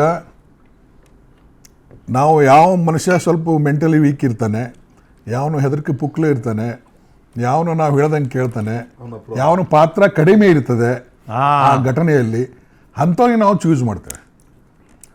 ಚೂಸ್ ಮಾಡಿ ಮತ್ತೆ ಇಲ್ಲಿ ಹೇಳ್ತೀನಿ ಅಂದ್ರೆ ನಾಳೆ ಅಲ್ಲಿ ಉಲ್ಟಾ ಹೊಡೆದ್ರೆ ಏನು ಮಾಡೋದು? ಅದು ಕಷ್ಟ ಅಂತ ತಿಳ್ಕೊಂಡು ನಮಗೆ ಕನ್ಫರ್ಮೇಷನ್ ಆಗ್ಬೇಕು ಮೊದಲು. ಕನ್ಫರ್ಮೇಷನ್ ಆದಮೇಲೆ ನಂತರ ಅವನಿಗೆ 164 ಅಥವಾ ಅಪ್ರೂವರು ಏನೋ ಮಾಡಿಸ್ತೇವೆ, ಪ್ಲೀಡ್ ಗಿಲ್ಟಿನೋ ಏನೇನೋ ಮಾಡಿಸ್ತೀವಿ. ಇದು ಈಗ ಸಂದರ್ಭ ಸುಮಾರು 2 ವರ್ಷ ಅಲ್ಲಿಗೆ ಬಂತು. ಅವಾಗ ಅವನು ಪೊಲೀಸರ ಮುಂದೆ ಹೇಳೋದು ಬಿಟ್ಟು ಈಗ ಯಾಕೆ ಅವನ ಪರಿಸ್ಥಿತಿ ಬಂತು? ಎಕ್ಸಾಕ್ಟ್ಲಿ, ನಂದು ಅದೇ ಪ್ರಶ್ನೆ. ಅದಕ್ಕೆ ನಾನು ಕೇಳಿದೆ ಸರ್, ನೀವು ಬರೋ ಮುಂಚೆ ಒಂದು ಅವಧಿ ಇದೆಯಾ ಇದಕ್ಕೆ? ಏನಿಲ್ಲ, ಇಲ್ಲ ಅಂದ್ಬಿಟ್ರಪ್ಪ. ಮತ್ತೆ ಇವಾಗ ನಾವು ಏನ್ ವಾದ ಮಾಡ್ಲಿಕ್ಕೆ ಆಗ್ತದೆ? ಈಗಲ್ಲ ಸರ್, ಇನ್ನೂ 1 ವರ್ಷ ಆದ್ಮೇಲೆ ಅಪ್ರೂವರ್ ಆಗಿದ್ರು ನಾವು ಹೂ ಅನ್ಬೇಕಿತ್ತು ಪರಿಸ್ಥಿತಿ. ಅಲ್ಲ, ಅದಕ್ಕೆ ಈಗ ಸಂದರ್ಭ ಯಾಕೆ ಬಂತು ಅಂತಂದ್ರೆ ನನ್ನ ಅನಿಸೋ ಮಟ್ಟಿಗೆ ಅವರಿಬ್ಬರು ಒಂದೇ ಕೋಣೆಯಲ್ಲಿದ್ದಾರೆ, ಒಂದೇ ಸೆಲ್ನಲ್ಲಿದ್ದಾರೆ. ಅಲ್ಲೇನಾದ್ರೂ ವಾದ ವಿವಾದ ಗಲಾಟೆ ಪಲಾಟೆ ಏನಾದ್ರೂ ಆಗಿರ್ಬೋದು. ಎಲ್ಲ ಆಗಿದೆ ಸರ್, ಆಗಿರ್ಬೋದು. ಎರಡನೇದ್ದು ಅವಂಗೇನಾದ್ರೂ ಪಾಪ ಪ್ರಜ್ಞೆ ಕಾಡಿ ಜ್ಞಾನೋದಯನೂ ಆಗಿರ್ಬೋದು, ನಾನು ವಾಸ್ತವ ಸ್ಥಿತಿಯನ್ನು ಇದ್ದಿದ್ದು ಹೇಳಬೇಕು ಅಂತ. ಇನ್ನು ಮೂರನೇದ್ದು ಅಂದರೆ ಈ ಯಾರಾದರೂ ಬಂದು ಅವ್ನಿಗೆ ಇನ್ಸ್ಟಿಗೇಟ್ ಮಾಡಿರ್ಬೇಕು, ಹೆದರಿಕೆ ಹಾಕಿರ್ಬೇಕು, ಆಮಿಷ ಒಡ್ಡಿರ್ಬೇಕು, ನಿನ್ನ ಮಗನೇ ನೀನು ಹೋಗ್ತಾನೆ, ನೀನು ಉಳಿಯೋ ಮಗನೇ ಅಂತ ಹೇಳ್ತಾರೆ, ನೀನು ಬದುಕೊಂಡು ನೋಡು ಅಂತ ಸರ್. 4ನೇದು ಇವ್ರಿಗೆ ಏನೋ ಅಪೇಕ್ಷೆ ನಿರೀಕ್ಷೆ ಇರ್ಬೋದು, ಅದು ಪೂರೈಕೆ ಆಗದೆ ಇದ್ದಾಗ ಉಳಿದವ್ರು ಹಾಳಾಗಿ ಹೋಗ್ಲಿ, ನಾನೊಬ್ಬ ಹೊರಗೆ ಬಂದ್ರೆ ಸಾಕು ಅನ್ನೋವಂಥ ವಿಚಾರ ವ್ಯಕ್ತಿನೂ ಇರ್ತಾರೆ, ಅಂಥವರು ಇರ್ತಾರೆ. ಈ ಒಂದು ಕಾರಣಗಳಿಂದ ಅವನು ಈಗ ಅಪ್ರೂವರ್ ಆಗಿರ್ಬೋದು. ಬಟ್ ಅಪ್ರೂವರ್ ಆದ ಕಾರಣಕ್ಕೆ ಅವನು ಅದೇ ಸಾಕ್ಷಿಯಿಂದ ಶಿಕ್ಷೆ ಆತದ ಅನ್ನೋದು ಎಲ್ಲಿ ಇಲ್ಲ. ಬಟ್ ಅದೊಂದು ಅವನು ಐ ವಿಟ್ನೆಸ್ ಇರೋದ್ರಿಂದ, ಅದರಲ್ಲಿ ಇನ್ವಾಲ್ವ್ಮೆಂಟ್ ಇರೋದ್ರಿಂದ 120B ನಲ್ಲೂ ಇದ್ದಾನೆ, 201 ಇದ್ದಾನೆ. ಸೊ ಹೀಗಾಗಿ ಅವನು ಐ ವಿಟ್ನೆಸ್ ಅಂತ ಕನ್ಸಿಡರ್ ಮಾಡ್ತಾರೆ. ಅದಕ್ಕೆ ಸ್ವಲ್ಪ ವೇಟೇಜ್ ಜಾಸ್ತಿ ಬರ್ತದೆ, ಅವನು ಹೇಳಿಕೆಗೆ ವೇಟೇಜ್ ಜಾಸ್ತಿ ಬರ್ತದೆ. ಅದಕ್ಕೆ ಉಳಿದು 24-25 ಸಾಕ್ಷಿಗಳು ಇದಾವೆ ಸರ್. 27 ಜನ 164 ಅಡಿಯಲ್ಲಿ 27 ಜನ ಹೇಳಿಕೆ ಕೊಟ್ಟಿದ್ದಾರೆ ಸರ್ ಇಲ್ಲಿವರೆಗೂ. ಅಂಡರ್ 164 27 3 ಜನನ್ನ ಪ್ರತ್ಯಕ್ಷದರ್ಶಿ ಅಂತ ವರ್ಗೀಕರಿಸಲಾಗಿದೆ ಈ ಚಾರ್ಜ್ ಶೀಟ್ ಅಲ್ಲಿ. I witnesses 3 members sir. 231 in total witnesses recorded sir. ಅಲ್ಲ, ಅದು ಆಯ್ತು, ಅವರೆಲ್ಲರೂ ಹೊರಗಿದ್ದಾರೆ. ಅವರಿಗೆ ಬದಲಾವಣೆ ಆಗುವಂಥ ಸಂದರ್ಭಗಳು ಭಾಳ ಇರ್ತವೆ ಹೊರಗಡೆ ಇರೋದ್ರಿಂದ. ಈ ಮನುಷ್ಯ ಒಳಗಡೆ ಇರೋದ್ರಿಂದ ಇದು ಒಳಗಡೆನೇ ಅವನಿಗೆ ಪಾಪ ಪ್ರಜ್ಞೆ ಬಂದ್ಬಿಟ್ಟಿದೆ. ನಾನು ವಾಸ್ತವಿಕ ಏನು ಸಂಗತಿ ಇದೆ ನಾನು ಹೇಳಬೇಕು ಅನ್ನುವಂಥ ಮನಸ್ಸಿನಲ್ಲಿ ಬಂದಿರಬಹುದು. ಅಥವಾ ಗಲಾಟೆಯಾಗಿ ಒಂದು ಸೊಕ್ಕ ಭಾಳದ, ನನಗೆ ಇಟ್ಟು ತ್ರಾಸು ಕೊಡ್ತಾನೆ, ಅವನು ಹೇಳೋದು ಹೇಳಿಬಿಡೋಣ ಒಂದು ಹೋಲ್ ಒಳಗೆ ಅಂತ ಆ ಉದ್ದೇಶನೂ ಇರ್ಬೋದು. Fair enough sir. ಅಫ್ತಾಬ್ ನೋಡಿ, ಈಗ ಒಬ್ಬರೇ ಅಲ್ಲ, A8 ಮತ್ತು A10 ಅವರು ಕೂಡ ನಾವು ಮಾಫಿ ಸಾಕ್ಷಿ ಹೇಳ್ತೀವಿ ಅಂತ ಮುಂದಾಗಿದ್ದಾರೆ. ಅದು ರಿಜೆಕ್ಟ್ ಆಯ್ತು. ರಿಜೆಕ್ಟ್ ಏನು ಸರ್ ಅದು? ಸೊ ಈಗ ನಾವು ಕೇಳೋ ಪ್ರಶ್ನೆ, if there are more then 1 approvers, ಈಗ ಇವ್ರು ಒಂದ್ಸತಿ ರಿಜೆಕ್ಟ್ ಆಗಿದೆ ಹಂಗಂದ್ಬಿಟ್ಟು ಬೇರೆಯವ್ರ ಅರ್ಜಿ ಹಾಕೊಳ್ಳಲ್ಲ ಅಂತೇನಿಲ್ಲ. ಇದಕ್ಕೆ ಡೋರ್ ಸ್ಟಿಲ್ ನಾಟ್ ಕ್ಲೋಸ್ಡ್ ಅಲ್ಲ. ಈಗ ಮುಂದೆ ಇನ್ನೊಬ್ರು ಬರ್ತಾರೆ, ನಾನು ಮಾಫಿ ಸಾಕ್ಷಿ ಹೇಳ್ತೀನಿ ಅಂತ. ಯಾವ ಮಾನದಂಡದ ಆಧಾರದ ಮೇಲೆ ಇಂಥವ್ರನ್ನ ನಾವು ಸೆಲೆಕ್ಟ್ ಮಾಡಬೇಕು ಅಂತ ಡಿಸೈಡ್ ಮಾಡುತ್ತೆ ನ್ಯಾಯಾಲಯ? Generally you cannot decide for the court, but I am just asking in your legal experience ಏನು ಹೇಳ್ತೀರಿ? ಅದು ಅರ್ಜಿ ಹಾಕ್ತಾರಲ್ಲ, ಅರ್ಜಿ ಹಾಕಿದಾಗ ಪ್ರಾಸಿಕ್ಯೂಷನ್ ಅವರಿಗೆ ಇವ್ರು ಹೇಳೋ ಹೇಳಿಕೆಯಿಂದ ಎಷ್ಟರ ಮಟ್ಟಿಗೆ ಹೆಲ್ಪ್ ಆಗುತ್ತೆ ಅನ್ನೋದ್ರ ಮೇಲೆ ಆ ಅರ್ಜಿನಲ್ಲ ಡೀಟೇಲ್ಸ್ ಇರುತ್ತೆ. ನಾನು ಏನು ಹೇಳಕ್ ಹೊರಟಿದ್ದೀನಿ, ನಾನು ಏನು ಹೇಳ್ತೀನಿ ಅಪ್ರೂವರ್ ಆಗಿ ಅನ್ನೋದು ಡೀಟೇಲ್ಸ್ನ ಕೊಡಬೇಕು. ಪ್ರಾಸಿಕ್ಯೂಷನ್ ಅವರು ಅದನ್ನ ನೋಡ್ತಾರೆ. ಅವ್ರಿಗೆ ಸಹಕಾರಿ ಆಗೋದಿದ್ರೆ ಮಾತ್ರ ಅವ್ರು ಒಪ್ತಾರೆ ನೀವು ಹೇಳೋ ಪ್ರಕಾರ. Coming to you. ವಿಚಾರಣೆ ಆಗುತ್ತೆ. ಈಗ ನಾ ಅರ್ಜಿ ಹಾಕಿದ್ದೀನಿ, ಅದನ್ನು ವಿಚಾರಣೆಗೆ ಬರುತ್ತೆ. ಆವಾಗ ಅವ್ನು ಏನು ಹೇಳಬೇಕು ಅದನ್ನೆಲ್ಲ ಡಿಸ್ಕ್ಲೋಸ್ ಮಾಡ್ತಾರೆ. ಅದಾದಮೇಲೆ ಅವರು ಡಿಸೈಡ್ ಮಾಡ್ತಾರೆ. ನೋಡಿ, ಸಾಕ್ಷಿಗಳಲ್ಲಿ ಯಾವ ಕೇಸಿನಲ್ಲಿ ಪ್ರಮುಖ ಸಾಕ್ಷ್ಯಾಧಾರಗಳು ಇರುವುದಿಲ್ಲ, ಅಂಥ ಹೊತ್ತಿನಲ್ಲಿ ನಾವು ಐ ವಿಟ್ನೆಸ್ ಇರುವುದಿಲ್ಲ, ಯಾವ ಐ ವಿಟ್ನೆಸ್ ಇರುವುದಿಲ್ಲ, ಯಾರು ಅವು ಹೇಳೋಕ್ಕೆ ಬರೋದಿಲ್ಲ. ಯಾವ ವಿಟ್ನೆಸ್ಗಳು ಭಾಳ ಕಡಿಮೆ ಇದಪ್ಪ ಅಂದಾಗ ಏನೋ 1, 2, 3 ಇರ್ಬೋದು ಅಂತ ಲೆಕ್ಕ ಇದ್ದಾಗ ಆರೋಪಿಗಳು ಬಹಳಷ್ಟು ಜನ ಇದ್ರೆ ಅವ್ರನ್ನ ನಾವು ಅಪ್ರೂವರ್ ಆಗಿ ತಗೊಳ್ಳೋಕೆ ಪ್ರಯತ್ನ ಮಾಡ್ತೀವಿ. Sir agreed, but in this case ಇದಾನೆ 5200 ಪೇಜ್ ಚಾರ್ಜ್ ಶೀಟ್, ಇದರಲ್ಲೇ ಅವಶ್ಯಕತೆ 650 pages only of CDR. ಬರೇ ಕಾಲ್ ಡೇಟಾ ರೆಕಾರ್ಡ್ ಇದೆ 650 page. And then I told you already 231, 27 people under 164. ಇಷ್ಟೆಲ್ಲ ಆದ್ಮೇಲೆ ದ ಪ್ರಾಸಿಕ್ಯೂಷನ್, ಐ ಮೀನ್ ಅವ್ರಿಗೆ ಇಟ್ಸ್ ದೇರ್ ಪ್ರೋಗೇಟಿವ್. ಅವ್ರು ಏನ್ ಬೇಕಾದ ಅನ್ಕೋ, ಅವ್ರ ಕೇಸನ್ನು ಅವ್ರು ಬಲಿಷ್ಠ ಮಾಡ್ಲಿಕ್ಕೆ ಹೇಳ್ಬೋದು. ಬಟ್ ಆಸ್ ಅನ್ ಇನ್ವೆಸ್ಟಿಗೇಟರ್ ನಿಮ್ಗೆ ಏನ್ ಅನ್ಸ್ತದೆ ಸರ್? ಅದೇ ಅನಿವಾರ್ಯ ಪ್ರಸಂಗದಲ್ಲಿ ಯಾರೂ ಇಲ್ಲ, ಸಾಕ್ಷಿದಾರಗಳು, ಇದಕ್ಕೆ ಯಾವುದೂ ಕೇಸ್ ಇಲ್ಲ, ಏನೂ ಇಲ್ಲ, ಅವನಿಲ್ಲ, ಹೇಳೋನಿಲ್ಲ, ಕೇಳೋನಿಲ್ಲ ಅಂದಾಗೆ ಅವಾಗ ನಾವು ಆರೋಪಿಗಳು ಒಬ್ಬನಿಗೆ ಯಾವನೋ ಒಂದು ಕಡಿಮೆ ಭಾಗ ಅದರಲ್ಲಿ ಇರ್ತದೆ, ಅವ್ನಿಗೆ ನಾವು ಸ್ವಲ್ಪ ಅವ್ನ ಮೆಂಟಾಲಿಟಿ ನೋಡಿಕೊಂಡು ಸಿಲೆಕ್ಟ್ ಮಾಡಿ ಅಂಥವ್ನಿಗೆ ನಾವು ಅಪ್ರೂವರ್ ಅಂತ ಟ್ರೀಟ್ ಮಾಡ್ತೇವೆ. ಅವನಿಗೆ ಒಪ್ಪಬೇಕು, ಅವನು ನಮ್ಮ ಎದುರಿಗೆ ಈಗ ಹೇಳಬೇಕು, ನಾವು ಅವ್ನು ಕನ್ಫರ್ಮ್, ನಮಗೂ ಕನ್ಫರ್ಮ್ ಆಗಬೇಕು. ನಾಳೆ ಅಲ್ಲಿ ಹೋಗಿ ಉಲ್ಟಾ ಹೊಡೆದಂದ್ರೆ ಅದು ಕೇಸ ಬಿದ್ದೋಗ್ತದೆ. ಅವಾಗ ಅದಕ್ಕೆ ನಾವು ಹುಷಾರಿನಿಂದ ಅವನು ಹೇಳುವಂಥ 100% ಗ್ಯಾರಂಟಿ ನಮಗೆ ಅನಿಸಿದ್ರೆ ಅಂಥವ್ನಿಗೆ ಮಾತ್ರ ನಾವು ಅಪ್ರೂವರ್ ಮಾಡಿ. ಓಕೆ, ಇಬ್ರು ವಕೀಲರು ಕೇಳುವಂಥದ್ದು, as soon as a person turns an approver, ನಾನು ಮಾಫಿ ಸಾಕ್ಷಿ ಹೇಳ್ತೀನಿ ಅಂತ ಹೇಳಿದ ತಕ್ಷಣ ಅವರಿಗೆ ಬೇಲ್ ಸಿಗೋ ಸಾಧ್ಯತೆ ಜಾಸ್ತಿ ಆಗುತ್ತಾ? ಅವರ ಕಸ್ಟಡಿ ಟೆನ್ಯೂರ್ ಅಂತ ಏನ್ ಹೇಳ್ತೀವಿ ನಾವು, ಕಸ್ಟಡಿಯಲ್ಲಿ ಇರುವಂತಹ ಅವಧಿ ಅದು ಕಡಿಮೆ ಆಗುತ್ತಾ? ಅವ್ರಿಗೆ ಯಾವ ರೀತಿಯ ವಿನಾಯಿತಿಯನ್ನ ನ್ಯಾಯಾಲಯ ಒದಗಿಸ್ಕೊಡುತ್ತೆ ಅಥವಾ ಕೊಡ್ಲೇಬೇಕು ಅನ್ನೋ ರೂಲ್ ಇದೆಯಾ? ಬಿಡುಗಡೆನ ಪಾರ್ಡನ್ ಅಂತ ಏನು, ನೀವು ತಪ್ಪು ಮಾಡಿದ್ರೆ ಪಾರ್ಡನ್ ಇದೆ. ಅಪ್ರೂವ್ಮೆಂಟ್ ಅಂದ್ರೆ ಏನು? ಕಂಡೀಷನಲ್ ಪಾರ್ಡನ್ ಸರ್, ಷರತ್ತುಬದ್ಧ ಕ್ಷಮೆ. ನೋಡಿ, ಅವನು ಷರತ್ತು, ಈಗ ಅಪ್ರೂವರ್ ಕೋರ್ಟು ಅಕ್ಸೆಪ್ಟ್ ಮಾಡಿದರೆ ಈ ಸ್ಟೇಟ್ಮೆಂಟು 164 ರೆಕಾರ್ಡ್ ಮಾಡ್ಬೋದು, ಮಾಡ್ತಾರೆ. ಅವನು ಬಾಕ್ಸ್ಗೆ ಹತ್ತಬೇಕು, ಕಟಕಟೆ ಬಾಕ್ಸು ಹತ್ತಬೇಕು, ಕ್ರಾಸ್ ಆಗಬೇಕು.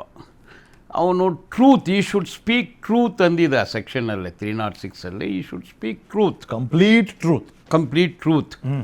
ಅದು ಹೇಳಿದರೆ ಆಮೇಲೆ ಬಿಡ್ತಾರೆ. ಈಗ ರುದ್ರೇಶ್ ಕೇಸಲ್ಲಿ ಆ ಥರ ಬಿಟ್ಟು ದುಬೈಗೆ ಕಳಿಸ್ಬಿಟ್ರು. ನಮ್ಮ ವಿನಯ್ ಕುಲಕರ್ಣಿ ಕೇಸಲ್ಲಿ ಫುಲ್ ಅಕ್ಯೂಟಲ್ಲು ಅಪ್ರೂವರ್ಗೆ ಫುಲ್ ಅಕ್ಯೂಟಲ್ಲು. ಆ ಕೇಸ್ ಇರೋದು ಅವರೇ ನಂಬರ್ 1, ಅಕ್ಯೂಸ್ ನಂಬರ್ 1. ಅವ್ರು ಏನು ಮಾಡಿದ್ರು, ಯಾರು ಹೆಂಗಾಗ್ಲೂ ಹೋಗ್ಲಿ. ಅಂದರೆ ಮಾಲ್ಗತ್ತಿ ಸರ್ ಏನು ಹೇಳಿದ್ರಲ್ಲ, ಅದು ಇಲ್ಲಿ ಮಾನ್ಯತೆ ಪಡೆಯುತ್ತೆ ಅಂತೀನಿ ನಾನು. ಅವ್ರೇನು ಹೇಳಿದ್ರೆ, ಯಾರಾದರೂ ಒಬ್ಬ closely involved in the case ಅವ್ರು ಹೇಳ್ತಾರೆ ಅಂದಾಗ ಅದು ಮಾನ್ಯತೆ ಪಡೆಯುತ್ತೆ. ಈ ಪ್ರದೋಷ್ ಕೇಸಲ್ಲೂ ಅದೇ ಇರೋದು. ಪ್ರದೋಷ್ ಅಲ್ಲಿ ನಾನು ಓದಿದೆ ಅವ್ರ ಪೆಟಿಷನು. ಅವರು ಫುಲ್ಲು ಪಿಕ್ಚರ್ನೇ ಕೊಡ್ತಾರೆ. ಒಂದು ಸ್ಕ್ರಿಪ್ಟ್ ಪೊಲೀಸರು ಏನು ತಯಾರಿ ಮಾಡಿದ್ದಾರೆ in the form of charge sheet, ಅದೇ ಕಥೆನ ಇವರು ಸ್ವಲ್ಪ ಬೇರೆ ಕತೆ ಹೇಳಿದಾರಲ್ಲ ಇದರಲ್ಲಿ. ಏನಂದ್ರೆ ಇದ್ರಲ್ಲಿ ಇವ್ರು ಏನ್ ಹೇಳ್ತಾರೆ ಅಂದ್ರೆ, ನಾನು ಬೇಡ ಅಂತ ಹೇಳಿದೆ ದರ್ಶನ್ಗೆ, ಆದ್ರೂ ದರ್ಶನ್ ಅವರು ಬಂದೂಕ್ ತಗೊಂಡು ತಮ್ಮನ್ನೇ ತಾವು ಶೂಟ್ ಮಾಡ್ಕೊಂಡ್ಬಿಡ್ತೀನಿ ಅಂದ್ರು. ಅಂಜಿಕೆಯಲ್ಲಿ ಒತ್ತಡ ಯು ಆರ್ ಕರೆಕ್ಟ್. ಅಲ್ಲ, that's what he is saying. No he projects himself as truthful person. ಈಗ ನನ್ನನ್ನು ಯಾರು ಬೈಬೇಡ, ನಾನು ಪಾಪ ರೇಣುಕಾಸ್ವಾಮಿನ ಕಾಪಾಡೋಕ್ಕೆ ಪ್ರಯತ್ನ ಪಟ್ಟೆ. That is not the case of the prosecution. ಅದು ಅವರು ಬೀಲಲ್ಲಿ ಅವ್ರು ಪಾರ್ಡನ್ ಕೊಡೋದ್ರಲ್ಲಿ ಸ್ವಲ್ಪ ಹಿಟ್ ಕೊಡ್ಬೋದು. He should speak only truth. He cannot exculpate himself and inculpate somebody else. 17 ಜನದ ಮಧ್ಯ ನಾನು ಒಬ್ಬನೇ ಒಳ್ಳೆಯವನಿದ್ದಿದ್ದು ಅದು that is not That is not corroborating with the charge sheet or the charges. All right Ganesh sir ಒಂದು ನಿಮಿಷ ಭಾಗವಹಿಸಿ ಸರ್. ಗಣೇಶ್ ಸರ್, ನೀವು ದರ್ಶನ್ ಅವ್ರನ್ನ ಬಹಳ ಹತ್ತಿರದಿಂದ ನೋಡಿದ್ದೀರಿ, ವ್ಯಕ್ತಿನೂ ಪರಿಚಯ, ವ್ಯಕ್ತಿತ್ವದ ಅನುಭವನೂ ನಿಮಗಿದೆ. 10 ಜನ 10 ಥರ ಮಾತಾಡ್ತಾರೆ ದರ್ಶನ್ ಬಗ್ಗೆ, ಅದನ್ನ ಬದಿಗಿಡೋಣ. ಬಂದೂಕ್ ತಗೊಂಡು ಶೂಟ್ ಮಾಡ್ಕೋತೀನಿ ಅಂತ ಒಬ್ಬ ವ್ಯಕ್ತಿ ಹೇಳುವಂತ ವೀಕ್ ವ್ಯಕ್ತಿ ದರ್ಶನ್ನ ಅಂತ ಹೆದರಿಕೆ ಅವ್ರಿಗಿತ್ತ? ಮುಗದೇ ಹೋಯ್ತು ಜೀವನ, ಇನ್ನೇನು ಸತ್ರು ಪರವಾಗಿಲ್ಲ ಅನ್ನೋ ಯೋಚನೆ ದರ್ಶನಕ್ಕೆ ಬಂದಿರುತ್ತೆ ಅಂದ್ರೆ ಆ ವ್ಯಕ್ತಿ ಅಂತ ವ್ಯಕ್ತಿನ ಅಂತ ಕೇಳ್ತೀನಿ. ಅಷ್ಟು ವೀಕ್ ಮೈಂಡೆಡ್ ಅಲ್ಲ ಸರ್, ವೀಕ್ ಮೈಂಡೆಡ್ ಅಲ್ಲ, ವೆರಿ ಸ್ಟ್ರಾಂಗ್ ಪರ್ಸನ್. ಬಟ್ ಕೆಲವು ಸಮಯ ಸಂದರ್ಭದಲ್ಲಿ ಏನಾಗಿದೆ ಗೊತ್ತಿಲ್ಲ ನಮಗೆ. ಬಟ್ ಈ ಅಪ್ರೂವರ್ ಅನ್ನೋ ಪದನೇ, ಈಗ ನಿಮ್ಮ ಶಿಕ್ಷೆ ಕಡಿಮೆ ಮಾಡ್ತೀವಿ ನಿಂಗೆ ಅಪ್ರೂವರ್ ಆಗುವ ಅಂದ್ರೆ ಅದು ಒಂಥರ ಲಾಬಿನೇ, ಆಮಿಷ ಕೊಟ್ಟು ಅಪ್ರೂವರ್ ಮಾಡಿದ್ರೆ ಲಾಬಿನೇ. ಈಗ ಸಾರ್ ಹೇಳಿದಾಗೆ ವೀಕ್ ಪರ್ಸನ್ ಆಯ್ಕೆ ಮಾಡ್ಕೋತೀವಿ, ಆ ವೀಕ್ ಪರ್ಸನ್ನೇ ಪ್ರದೋಷ್ ಇರ್ಬೋದು. ಅಂಥವ್ರು ಆಯ್ಕೆ ಮಾಡಿದ್ದಾರೆ, ಇವ್ರಿಗೆ ಶಿಕ್ಷೆ ಕಮ್ಮಿ ಮಾಡಿಸ್ತೀನಿ ಅಂದಾಗ ಅವರು ಆಟೋಮೆಟಿಕ್ಕಾಗಿ ಒಪ್ಕೊಂಡಿರ್ಬೋದು. ಅಂದರೆ ಸ್ವಇಚ್ಛೆಯಿಂದ ಪ್ರದೋಷ್ ಒಪ್ಪಿರಲ್ಲ.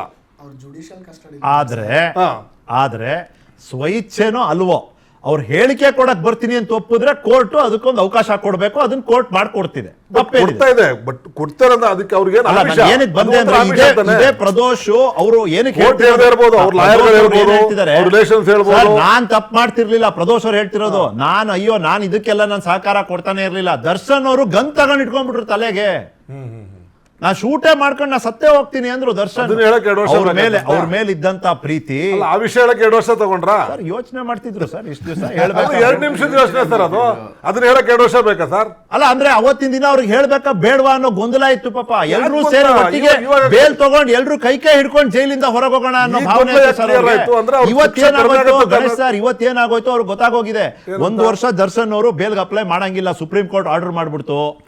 ಇಲ್ಲಿ ರೆಗ್ಯುಲರ್ ಬೇಲ್ ಆದಾಗ ಚಾಲೆಂಜ್ ಮಾಡಿದ್ದು ರಾಜ್ಯ ಸರ್ಕಾರ, ಅಲ್ಲಿಗೆ ಅದು ಸುಪ್ರೀಂ ಕೋರ್ಟ್ ಹೋಗ್ಬಿಟ್ಟಿದೆ. ಈಗ ವಾಪಸ್ ಟ್ರಯಲ್ ಇಲ್ಲಿ ನಡಿಬೇಕು. ಚಾರ್ಜ್ ಶೀಟ್ ನೋಡಿದ್ರೆ ಈ ಪಾರ್ಟಿ ಸಾಕ್ಷ್ಯಾಧಾರ ಹಾಕ್ಬಿಟ್ಟಿದ್ದಾರೆ, ಈ ಪಾರ್ಟಿ ಡೀಟೇಲ್ಸ್ ಗಳು ಹಾಕ್ಬಿಟ್ಟು ಇಷ್ಟು ಕೂಲಂಕುಷವಾದ ಒಂದು ಇನ್ ಡೀಟೇಲ್ ಚಾರ್ಜ್ ಶೀಟ್ ಕೊಟ್ಬಿಟ್ಟಿದ್ದಾರೆ. ಸಾಧ್ಯತೆಗಳು ಬಹಳ ಕಡಿಮೆ ಇದೆ. ದರ್ಶನ್ ಇರ್ತಾರ ಇರ್ಲಪ್ಪ ಜೈಲ್ನಲ್ಲಿ, ನಮ್ಗೆ ಯಾಕೆ ಬೇಕು ಈ ಬಾಧೆ? ಫೋಟೋ ಬಂತಾ ಇಲ್ವಾ? ಬಾಲನ್ ಅವ್ರು ಹೇಳೋ ಪ್ರಕಾರ ಫೋಟೋನೇ ಬರ್ಲಿಲ್ವಂತೆ. ಹಂಗಂದ್ರೆ ಕಾರಣ ಏನು? ರೇಣುಕಾ ಸ್ವಾಮಿನ ಹೊಡೆದಿದ್ದು ಅಂತ ನಮಗೆ ಪ್ರಶ್ನೆ ಬಂದ್ಬಿಡುತ್ತೆ. ಯಾಕೆ ಅವ್ರ ಮೇಲೆ ನಿಮಗೆ ಸಿಟ್ಟಿತ್ತು ಅನ್ನೋ ಪ್ರಶ್ನೆ ಬಂದ್ಬಿಡುತ್ತೆ. ಯಾರೇ ಹೊಡೆದಿರ್ಲಿ, ಯಾರೇ ಸಾಯಿಸಿರ್ಲಿ, ಪ್ರಶ್ನೆ ಇರೋದು ಆ ವ್ಯಕ್ತಿನ ಯಾಕೆ ನೀವು ಕರ್ಕೊಂಡ್ಬಂದು ಚಿತ್ರದುರ್ಗದಿಂದ ಪಟ್ಟಣಗೆರೆ ಶೆಡ್ಡಿಗೆ ಯಾಕೆ ಕರ್ಕೊಂಡ್ಬಂದ್ರೆ ನೇರ ಪ್ರಶ್ನೆ ಬರೋದಿಲ್ವಾ sir? Isn't it common sense? Of course. ಮತ್ತೆ ಮೋಟಿವ್ ಇಲ್ಲ ಅಂದ್ರೆ ಇವ್ರು ಮೋಟಿವ್ ನ ಡಿನೈ ಮಾಡ್ತಾ ಇದ್ದಾರೆ. ನಿಮ್ಗೆ ಅವಕಾಶ ಇದ್ದೇ ಇದೆ.